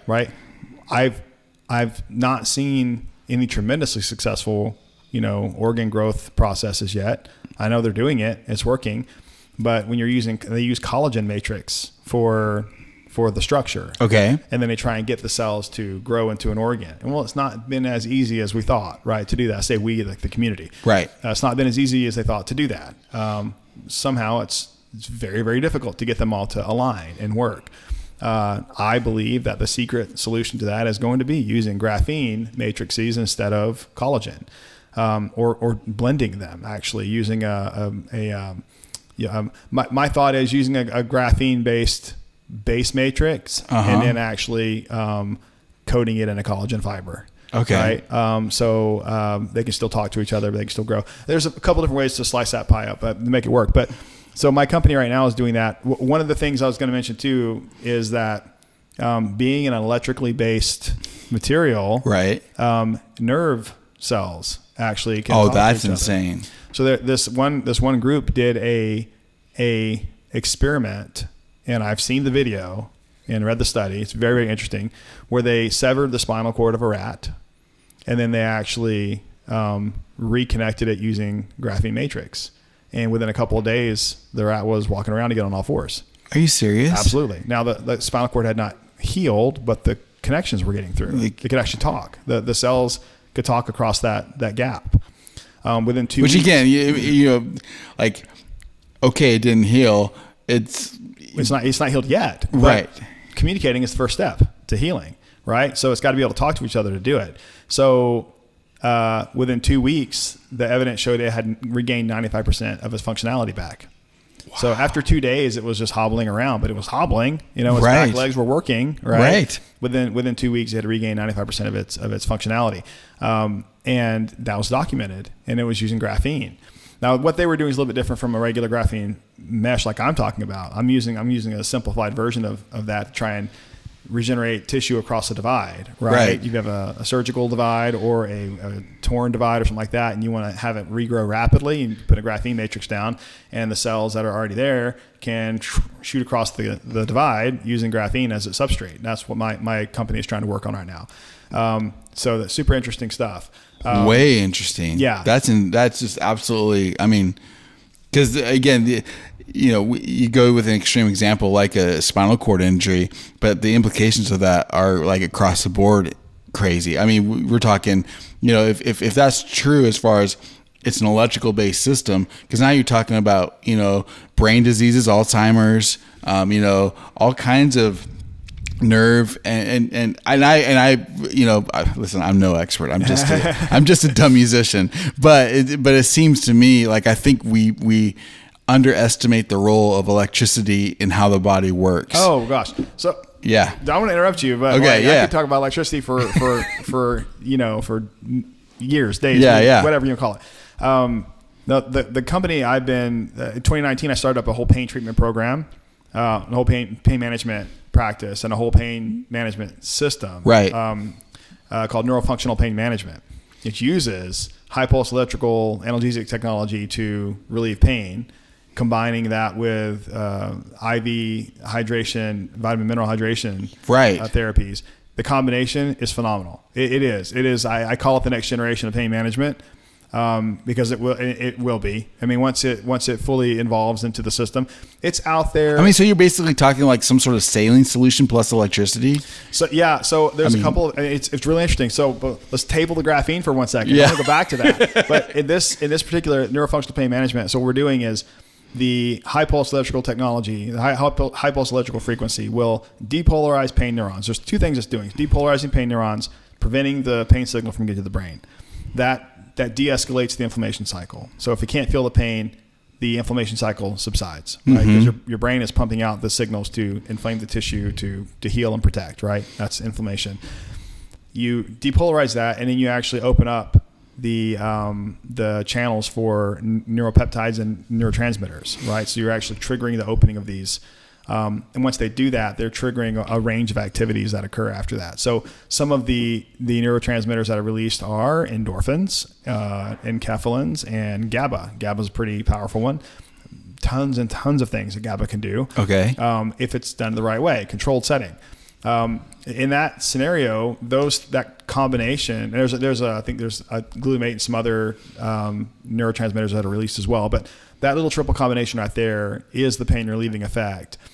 Some of the advantages that occur are that GABA release actually stimulates what's called vascular permeability, which is the ability for your blood vessels to become flexible and porous as they need to be, instead of rigid and hard. That vascular permeability aspect assists in blood pressure, assists in nutrient and transfer and all those things. Sure. So you're doing this, and then you're actually introducing this IV full of fluids. And that combination is able to it really just knocks the pain out in a lot of ways. Now, not everybody gets 100% relief on the first treatment. Matter of fact, most people would see some relief on the first treatment, but it's a sequence. So you do it. Our treatment program was 6 weeks long. It was twice a week for 6 weeks. And we were doing that. We've treated thousands of patients. I think the actual patient count is tens of thousands, but I don't know exactly how many it is on that. But yeah, if a patient goes through a 6-week treatment program, and that's all it is, they're not taking pills, they're not getting spinal injections, no steroids. 6-week treatment program, they can get 3 to 6 months pain relief with nothing else. That's after it's done, completed. An ongoing 3 to 6 months of pain relief without doing anything else. Wow. And I've had plenty of patients that get over a year. Like I've had hundreds of patients that I think were year plus and still going. I had a patient one time come into an office we were opening who had been a patient at another one, saw us opening it and said, I want to stop in and say hi. I got treated. I haven't been treated for over a year, and I'm still almost, I'm just barely starting to have pain come back, and it's been almost a year since I was treated. Wow. He's like, and I'm not going to go back in yet because I'm not really that much pain. It's it's very, very mild, and it's been a whole year. And I'm like, yep, it works. It works that well. The pain aspect of it is the electrical part of it is that electrical signals can trigger cell activities. What most people don't understand is that we are electrochemical in nature. Mm-hmm. Our cells use electrical impulses to produce activities. Right. You remember the sodium potassium pump? Yeah. That's an electrical pump. Right? Okay. Yeah. The positive negative ions are what trigger it. Flip it. Yeah. Trigger it. So it's an electrical transaction. Most of your receptors are electrical in some way, that way. Right? Chemicals induce electrical reactions in the cells. That's what the drugs are doing. Right? You take a pill and you want an effect. That's what's happening. You're actually changing the chemical composition. You're creating a chemical composition that can actually induce an electrical change the way you want it or where you need it. That's what it's for. All right. Most of these things are electrical in nature. Not all of them, but I think most of them are. And so you're creating that effect specifically in the realm of neural treatments. Is all electrical, right? It's highly electrical. And the neurons are storing up all these neurotransmitters. Imbalances are imbalances in release. Sometimes imbalances in production, imbalances in release of different neurotransmitters and neuropeptides causing all sorts of conditions and problems, right? Right. Behavioral health issues, depression and anxiety are tied to these imbalances of these things, right? So can you treat those conditions electrically? Well, that's what the drugs are trying to do, right? The drugs are trying to treat it electrically, right? You're taking an antidepressant, which is trying to induce a chemical reaction to actually cause an electrical shift, to release neuropeptides out of the neurons, to actually cause your serotonin levels to go up higher. SSRIs are selective serotonin reuptake inhibitors. They're trying to stop the reuptake of serotonin so that you maintain a positive effect, right? Wow. And it's an electrical blockage occurrence because of the actual drug that you took that's stopping the reuptake model. Right. So, I mean, it's all electrical That's based. interesting. That's what they're trying to do. That's what's so interesting about it. So it's all electrical. It's all electrical. So that's why I got excited about graphene years ago when I dug into this. I'm like, it's electrical. Yeah, It's electric, you know? There's a song that's playing now. Right. But and that's why I got excited. I'm like, all the stuff I've been doing for years has been centered on electrical therapy models, and now this graphene has come into my life. So that's an exciting aspect. The pain treatment program works amazingly well. I'll just give you a stat. A doctor would consider a successful pain treatment event if they could achieve 50% or greater pain reduction. Okay. Well, a lot of doctors would actually consider a 10 or 20% reduction successful, right? I mean, it depends on what their metric is. But so many patients don't get much relief. Anything helps. 10% is successful. Yeah. 20% successful. We had our stats, our 85% of our patients are achieving a 50% or greater reduction in pain. Wow. It is amazing. It's amazing. I'm actually publishing studies on this very actively now. I'm trying to collect all the data up. I've got some issues with collecting massive amounts of data from all the different practices that we were running. But I'm actually in the middle of a PhD program right now, and my actual dissertation is on that treatment. And I'm collecting patient data on that specific treatment. The number I just quoted is an anecdotal number from the doctors. That's the doctors telling me their stats. Right. 85%. I have to get patient actual numbers to actually get the real data and publish that. But neurofunctional pain management, I truly believe what you'll see in the future, hopefully within 10 years, you'll see patients being required to go through that therapy before they're being allowed to go to a surgery consult or to opioids. Okay. Right? Yeah. You know, that's what I'm hoping for. It's like, you need to do this first. And insurances can make that happen. Yeah. If the more costly outcome is the surgery and the opioids down the road, we would love to pay for them to have this much safer treatment option happen here and try this first. For sure. Yeah. And so hopefully insurances can make the push to make this more of a first step. This is a first step. That was one of my vision, is to be the first step in chronic pain management, to do this first. Yeah. Right. So anyways, that's going a whole different company, a whole different world of stuff. I'm operating that. So that being said, I'm going to go back to the graphene real quick. Yes. Because I know you run out of time and people are probably tired of hearing my voice. But the other really cool thing I'm doing is I have a company called Hemocyte. So it is going to be growing blood. And going back to the blood donations earlier in the show. I didn't want to bring it up then because I didn't want to distract us or go down a rabbit hole. But the world supply, I think about 2/3 of the demand is met in the world global blood supply need.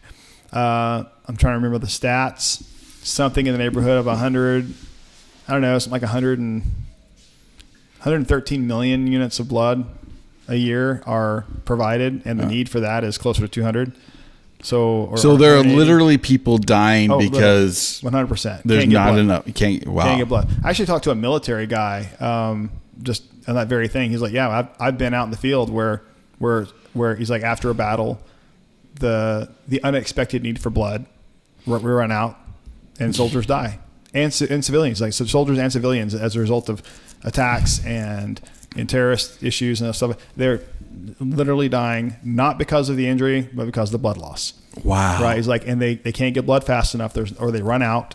Right, it's all out, and they can't get donations fast enough in, and people. And then you have to you know, you have it's up to the doctors then to make decisions about who's going to get one, who could actually survive here. We can't, someone's hemorrhaging too badly. We can't give them all the blood. And since nobody's read Ludwig von Mises, nobody knows how to make that happen in a market way. Well, I mean, that's so hard. Yeah, I mean, well, it's impossible to but on top of that, it's impossible to know how much you're going to need. Yeah. Right. And on top of that, it's limited. Right. Right. So if you are a hospital in a rural area, how much are they going to let you have? Yep. Right. Somebody else is controlling where the blood goes, not because they're being mean, but because everybody needs it. Right. Right. It's unfortunate, but I mean, let's say you got an average car wreck in a country, right, that doesn't have enough blood supply, they might end up dying just because of that. Right. There are stats on how many people die each year because of lack of blood. It's definitely in the millions. I believe it's tens of millions of people die every year because of lack of blood supply.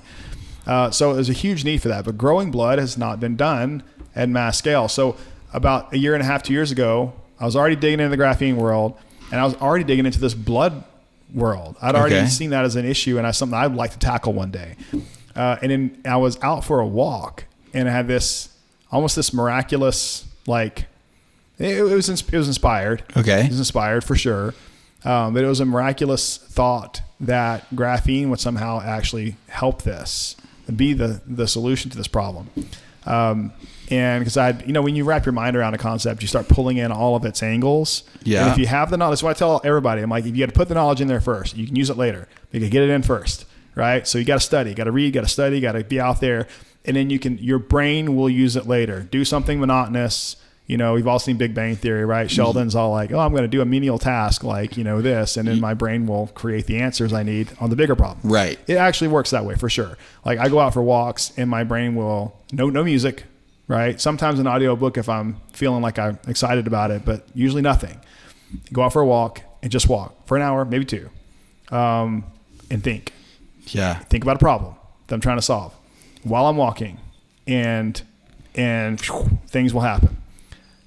So I had this thought, just came to my mind because a year and a half ago, a couple of labs succeeded in creating the first acceptable whole blood in a lab, first cultured whole blood. So now it's possible, right? The genie's out of the bottle. It can be done, right? That's great. Hats off to the people who made it work. Growing certain cells, sure, we can grow cells all day in different scenarios, but making it into an acceptable whole blood that can be used, that's different. It's very, very complicated.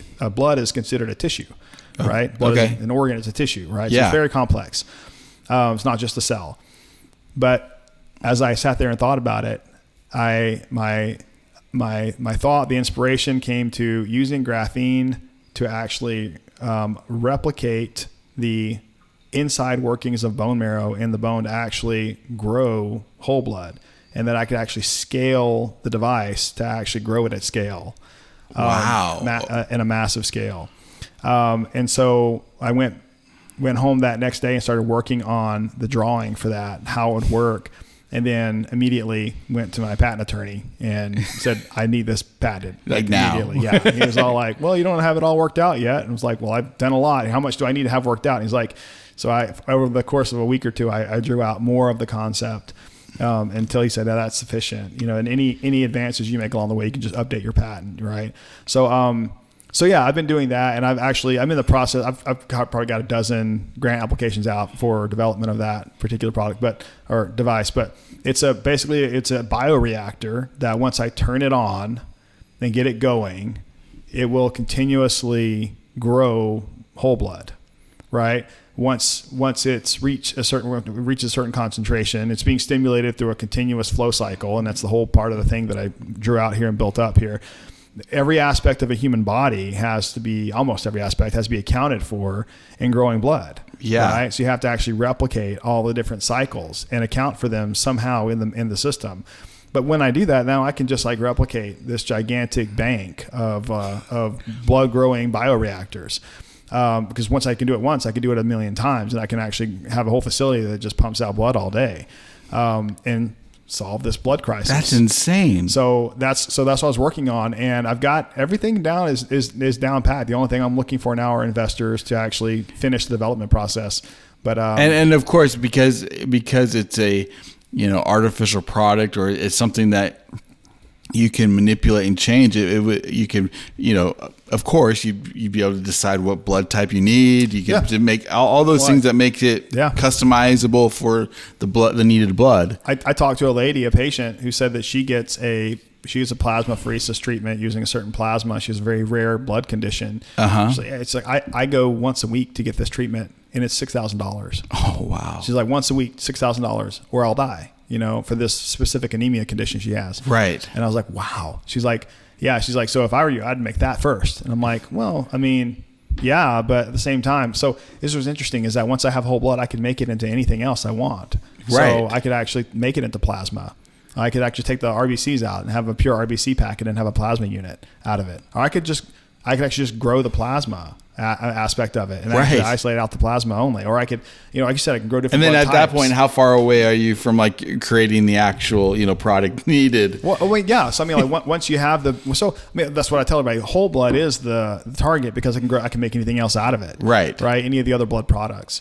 But yeah, and by the way, it goes back to testing the graphene in my lab. So we were actually able to show strong cellular adhesion and cellular community occurring, right, in a 3-dimensional matrix, right, using this model. Yeah. And then I can put that into the bioreactor, and then if I put the right cell lines in, and I put it in a continuous flow state, and use the right stimulatory agents, I can actually induce them to produce blood cells in a continuous just circulation nature. And suddenly now it's just a matter of measuring the concentrations and isolating out, siphoning off certain amounts, and as we need it continuously. Basically, you have a little continuous drip system of continuous blood production. So yeah, then that's what that is. Wow. So that's what I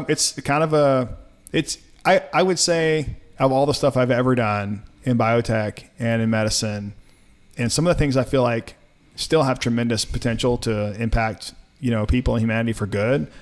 I'd still say that this hemocyte project will probably be the greatest thing I ever do in life. If I could get it off the ground the way I want and get production to scale properly, it would impact humanity greater than anything else I could ever think of. I mean, think about if I could do this right. Let's just say that in a decade from now, I was able to create the mass manufacturing models for this. I mean, I just mentioned earlier, tens of millions of people die every year from lack of blood. Right. And is there a way from this specific event to save tens of millions of people a year directly because of blood supply?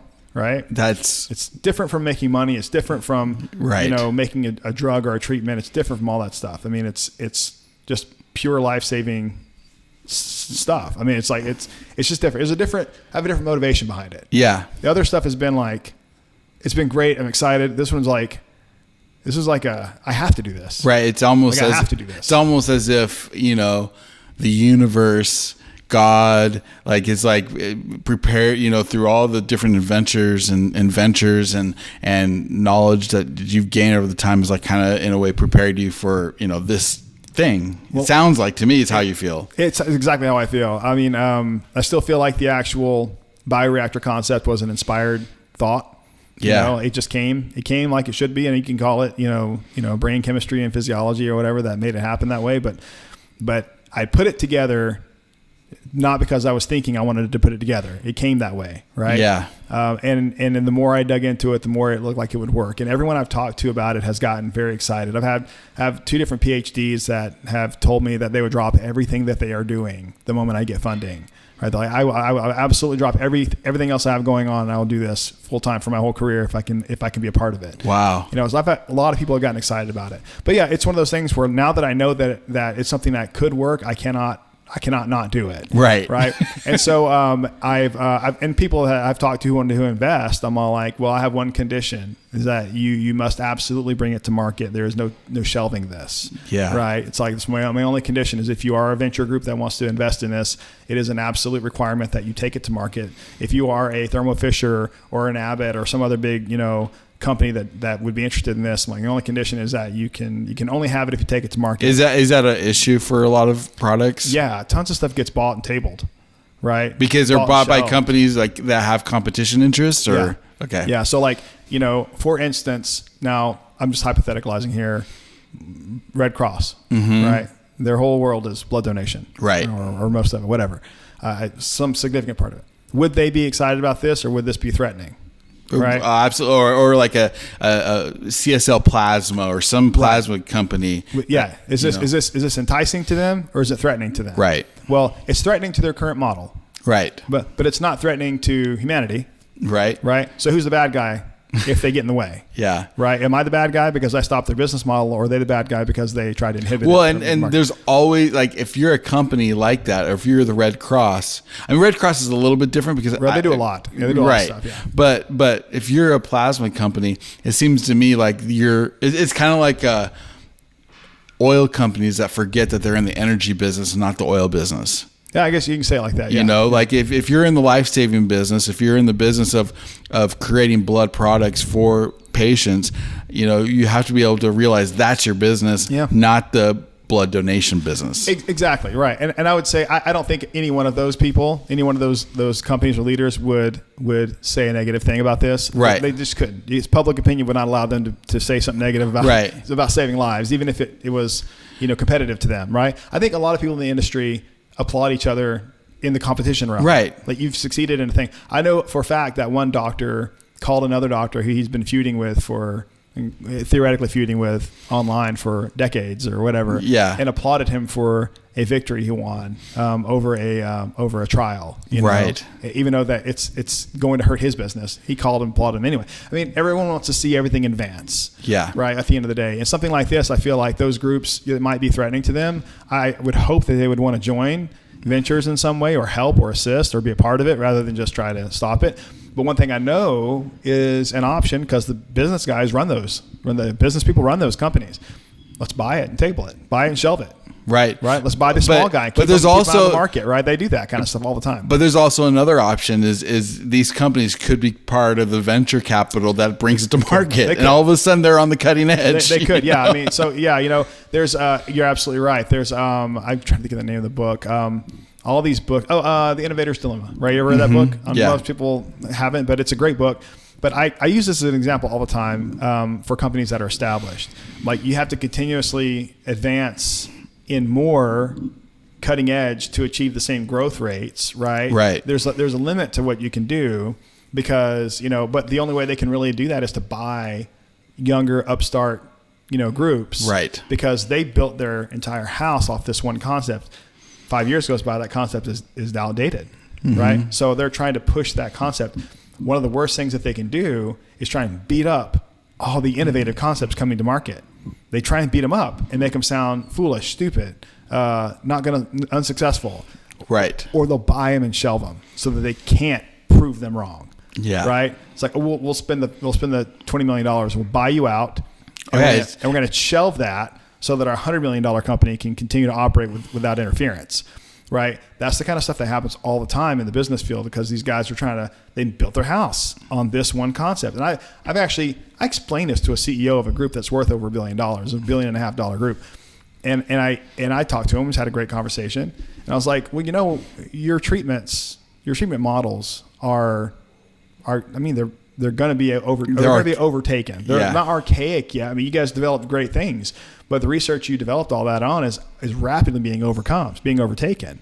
Like, why are you not moving in these other directions? They can't, because if they acknowledge this other one, if they even accept it into their company, it's acknowledging that this is better than this. Right. This new thing is better than what they currently have, and people immediately start. And because what they currently have, they are the authority.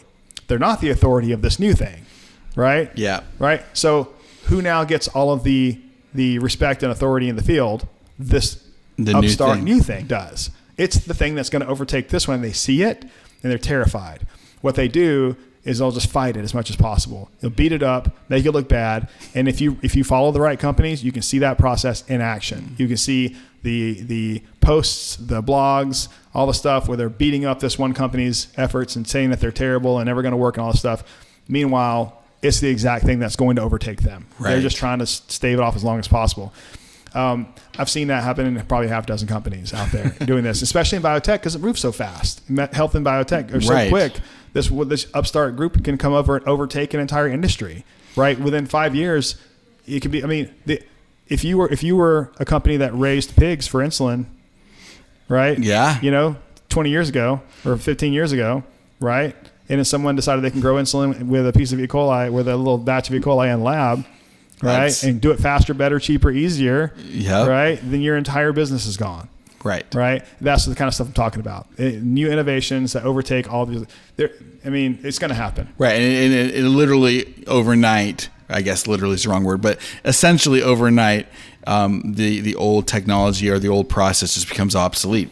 Well, so conceptually, your overnight is. I was out for a walk in the evening when I came with the bioreactor model, and conceptually, that would actually overtake the entire blood donation market. Yeah. In theory.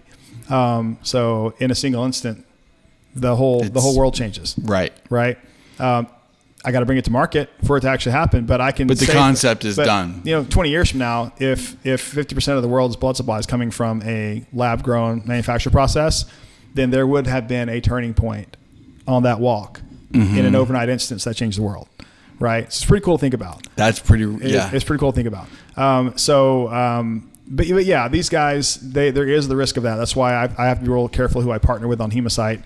And I put up a page for it on LinkedIn so people can see it, and there's almost nothing there, right. Working on all these, and I see all these investors that make me want to pitch to them for, and I'm like, you just don't even understand what this is. Like, you don't even know, like you want me to, they're like, how many units of product can you sell? I'm like, what's your target market? I'm like, everybody and everything in the world. And you're going to be that target market too. In 20 years, when you need a blood infusion, you're going to wish this existed. Right. And so it's like, they don't know how valuable it is, not just in the way of market demand, but also just in history, So I've told a couple of people that, there's possibilities that this could be, something that goes in history books as a medical innovation. It changed the course of medical history. Because all of a sudden now there is we used to get blood from people. How archaic. Right. How archaic. What, you used to get insulin from pigs? Ew. It's like, you got pig insulin. That's so archaic. Well, when they figured that out before, it was advanced, right? Right. And now, 100 years from now, they'll be like, just like the Black Plague. We used to get insulin from pigs. Right. No, it's the leech analogy. It's like what used to heal people with leeches. What? So we should donate. What about diseases?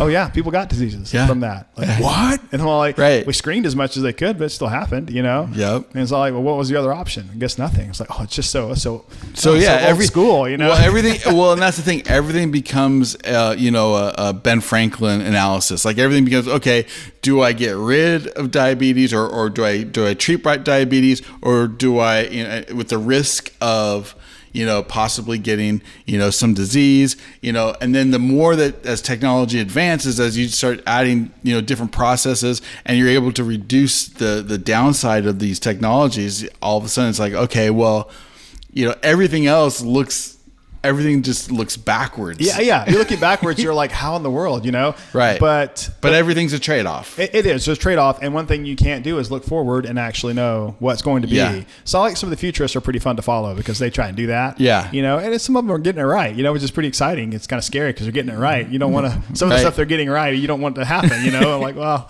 let's try and dodge that one. But you don't know what could happen. If you like Henry Ford, it's Henry, right? Yeah. Henry Ford. If I asked people what they wanted, they would have said a faster horse. Right. Not a car. If I were to ask the medical community right now what they want, they would say better blood donation, models. Yeah. Better, more attractive ways to get people to donate blood. They would try and not artificial blood. Yeah, they would be thinking about how to grow blood, right, and grow as much as you want. It's like literally farming. I actually had the hematologist that I hired, and unfortunately I haven't been able to bring her on as an official employee. She's amazing. She's actually done some. She's a Harvard med school grad, I believe Harvard med school grad, but she's done some hematology farming work for some other companies, but specific for different cell lines, right? But not for whole blood and everything else. So she's like, oh yeah, that's amazing. She's like, if what you're describing, if you could finish building that out, I would love to be a part of it. She's like, but even she was saying that, I lost my train of thought there. Even she was saying that it would be tremendous to be able to do this, because what everyone else is asking for is not this. Right. They're asking for how to get better blood donations, better isolation methods. It takes a visionary to say, no, this is what I understand what you're asking for, but this is really what you need. Yes. Yeah, exactly. Yeah. I mean, you're right. So no, I'm excited to see it work. Let me ask you this, because this is fascinating, and I don't know if I want to end on this, but I think this is an important question, or a curiosity to me. I understand everything's different as far as timetables and things like that, but typically, like this concept, let's imagine you had the funding today and you had everything in place. How long would it take for a concept to come to reality and to market? So I have I probably shouldn't say who or what company, but there's one of the top engineers for a medical device company that's also one of the top companies that I know. I won't say names. I don't want to get him in trouble. He volunteered to work with me after hours to design the bioreactor because he was so excited about it. Yeah. And so I've got the design drawn out. I've got the initial phasing drawn out. And I have the all of the continuous flow systems so far developed out. Putting it all together in the lab, I have not done that part yet. But the other side of that is using the actual bioreactor matrix. Mm-hmm. I've already been working to prove that, and I'm actively doing that now. I'm actively proving out the cell adhesion concept, the actual graphene matrix as the internal bioreactor material, right? So actively doing that. And another reason why I'm okay talking about it is when I do have a patent on it. I know that doesn't stop people from trying to do it, but hey, look, if I could stimulate competitors to come into the market, it would only help the world, right? So I'm not going to cry about that. If I was looking at this to make money, then I'd be in a, like it could make tremendous amounts of money. I'm not saying that, but if my only interest was money, right? Then I would be like, no one else can have it, right? Right. I'm all like, no, I would love for this to be a successful company, but more than that, I'd love for it to be a life-saving product that can actually do great things and change history. I'd much rather see that happen.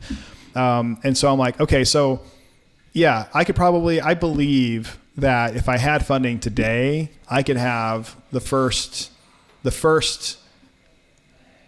testable products within 6 months. Okay. To be able to actually get it, and it's not being offered as a treatment for a condition either. This is a lab product. All I have to do is prove bioequivalency.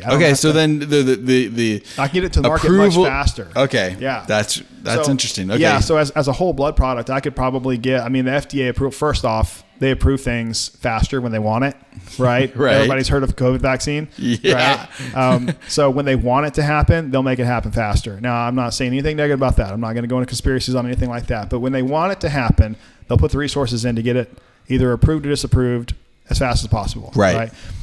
So everyone wants blood, right? Mm-hmm. The FDA wants this to happen. Like they want this. Like everyone wants this. If it were available and I had 1,000 units of blood sitting in my lab waiting for approval, I guarantee you there'd be hospital administrators who are tight with the FDA, who would be like, you need to approve this today. We need to get this in our house. You know what I mean? They would be all over it, right? And there'd be whole countries, right? It's not just the U.S. market, by the way. We're talking about whole countries. Right. Well, for sure. Because probably of all the countries that need this the least, I'm guessing it's probably the U.S. Probably the U.S. the least. Now, even not saying it's not a need, but you're right. But there's a lot of donation here. We actually think we're one of the highest donated countries in the world. People don't look. Americans are by and large very generous. I know a lot of people don't really think that, but when it comes to like blood donations and stuff, we actually donate a lot. Right. It is part of our culture. That's culture. Yeah, we do quite a bit of generosity, and it just doesn't get recognized. What you see is the negatives, right? But everybody if you grew up and you're traditionally an American heritage of culture. I mean, we grew up religious, mm-hmm. paying tithings to church, donating your time, serving people, offering to help, communities of help and service. I mean, everybody did that. It doesn't matter what religion you were. Everyone's doing that, right? Yeah. So there's a lot of that in the U.S. and a lot of that's still ingrained for people, service and help and things like that. So donations of things like that are a big deal for us. I think even in the U.S. though, the blood supply is still not met the way it should be.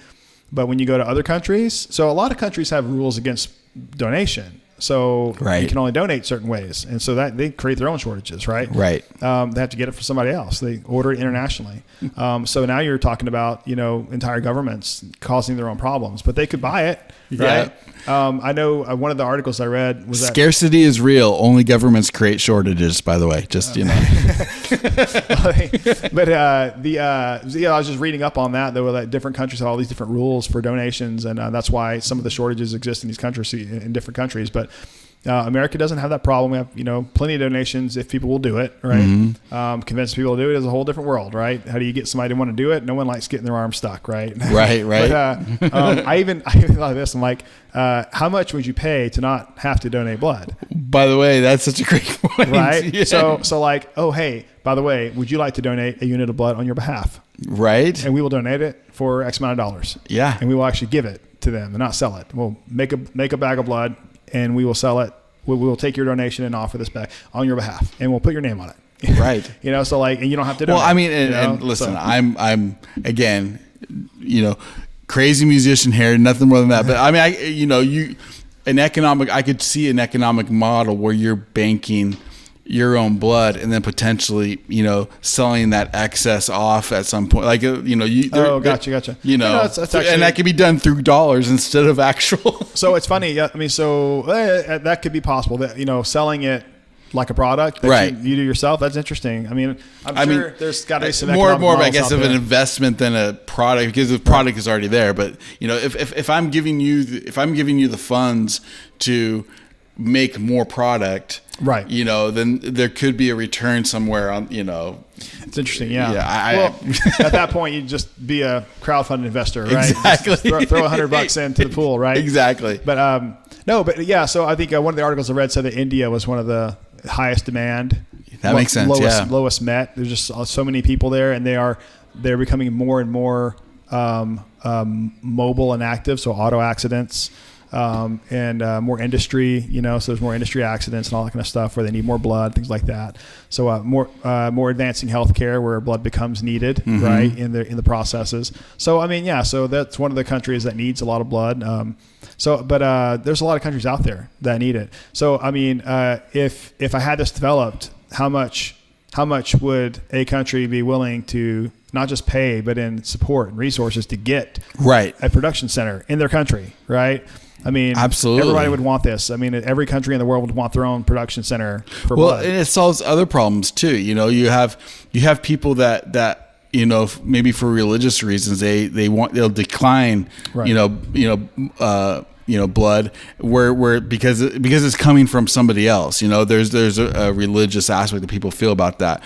This was maybe possibly solve that problem too. I wonder about that. Yeah, that's a good question, because I have friends who are of one of those particular religions that don't do blood donations. Right. And I grew up with him. He used to talk about that all the time. But it's interesting because I have had some good friends who were of that religion, and they were actually okay with something grown in a lab. Right. But I don't know if that's official from their church, but I just know that they personally were like, I don't think that meets the qualification of being prohibited. I think that's fine. I mean, if you take an aspirin, Yeah, it's like, I was like, oh, is that true? I was like, that's interesting. I didn't know. I don't know how all the details work for every religion, right? So I'm like, that's interesting. That'd be but the point is that you have these life-saving things that all of a sudden, for one reason or another, opens up a whole other, market for opportunity for people to accept it. Yeah, I have. Well, I say there's so many things like that, and I have a feeling that the work that I'm doing to develop the blood growing process might actually be exactly some of the development needed for growing organs. Some of the some of the actual technology that we're developing might actually assist in that process. That's one of the things I'm hoping for. But I mean, so yeah, there's so many, like you said, one thing fuels another. Right. So this bioreactor that we're developing, if I can get that, to work the way I'm thinking, it might actually be a fuel for, reacting for an entire organ, right? Because if I can get a tissue to act the right way using this matrix, so there's so many things out there like that. But yeah, I mean, it's definitely possible. I think 6 months is a window if I had funding today, I've got the people ready to go. I got the technology and the drawings and the designs are all ready to go. I got everything ready to go. I even have lab space, right? I just don't have the funding to bring my people in to get started. Yeah. Commit them. Everyone when you talk about economy and talk about everything, I used to joke about this. I'm like, yeah, it's just, I've tried so hard to get people to work for free. They just don't do it.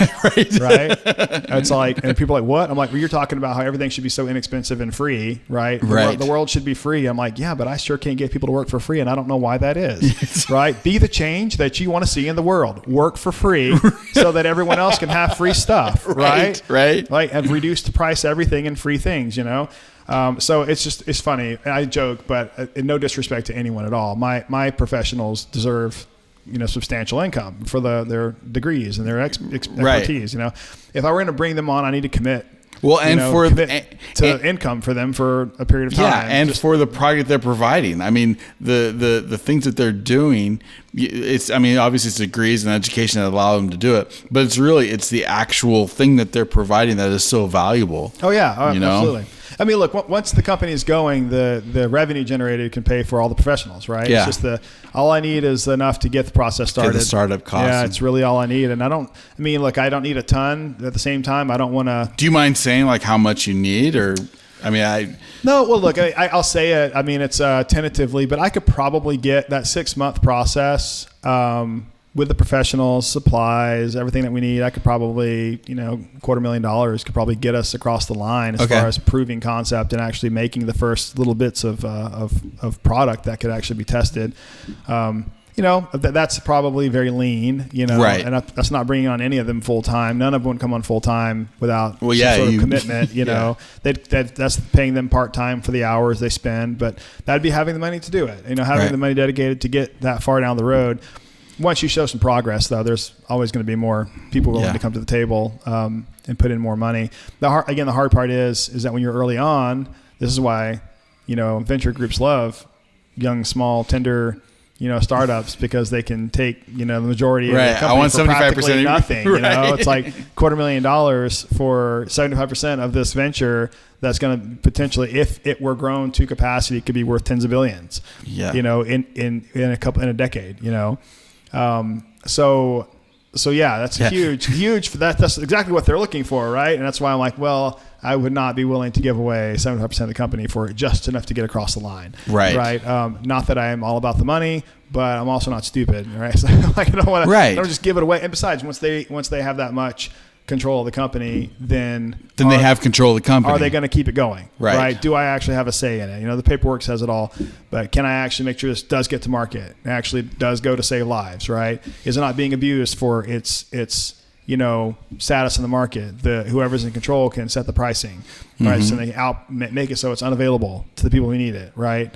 Not that I'm doing this for charity to make it for free, but at the same time, I definitely don't want to make it so expensive so that no one can actually, people who need it can't actually get it. Right. So, I mean, there's definitely a bunch of back and forth over that, but yeah, I just need to get it off the ground. Right. So I did not come on here at all to pitch that. Right? No, I'm the one that asked the question. But if anybody is, hearing this and thinking that's so interesting and they know people who have just sitting on $250,000, don't know what to do with it, give me a call. I'll put it to work and I'll let them track every dollar spent, right? So they can actually see what's happening. And I'll give them some credit too in history, right? That's right. If you want to do you want to sell sugar water the rest of your life, or do you want to change the world? That's right. Yeah. put your name on it, Exactly. So. You have a podcast. Yep. I want to get out where people can follow you, see what you're doing. Longevity is the new wellness podcast. That's right. Longevity is a new wellness. Yes. We haven't even talked about longevity. I know. Which is by the way, you will come on again, right? Yeah, absolutely. We'll do a whole longevity series. Okay. Yeah, a whole bunch of stuff. And we'll do that. I mean, this stuff has been amazing. Will Bozeman, I appreciate. How else can people find you, follow you if they got this $250,000? What's the best way for people to stay in touch with you? So willbozeman.com is my personal website. It's got all my stuff on there. Relative.com is my longevity platform. It's relatyv.com, and I operate the longevity platform there. All the testing and products and things people would want for anti-aging and longevity, for all that, including the pain treatment program that we offer is offered there as well. In the next episode, we'll talk about the relationship between chronic pain and lifespan. Oh, good. Which is tremendously, it's scary. It's like there's definitely a correlation between people with chronic pain and shorter lives and health spans as well. So this work we're doing is meant to help all of that. All my social media accounts, it's Will Bozeman. You'll see my picture is the same on all of them. So once you tag it, you've got the right one. And we'll make sure we'll put those in the show notes so you can also, follow them there. Absolutely. Yep. And then, personal website, relative website, social media, LinkedIn. I do a lot on LinkedIn. I'm connected to a lot of people there. So, you find me there pretty quick. Mike is gone. You are listening to And If Love Remains. Gone but not forgotten. First of 23 installments requested by Dr. Leavitt. Trying to be in compliance here because we're taking him and that whole organization down.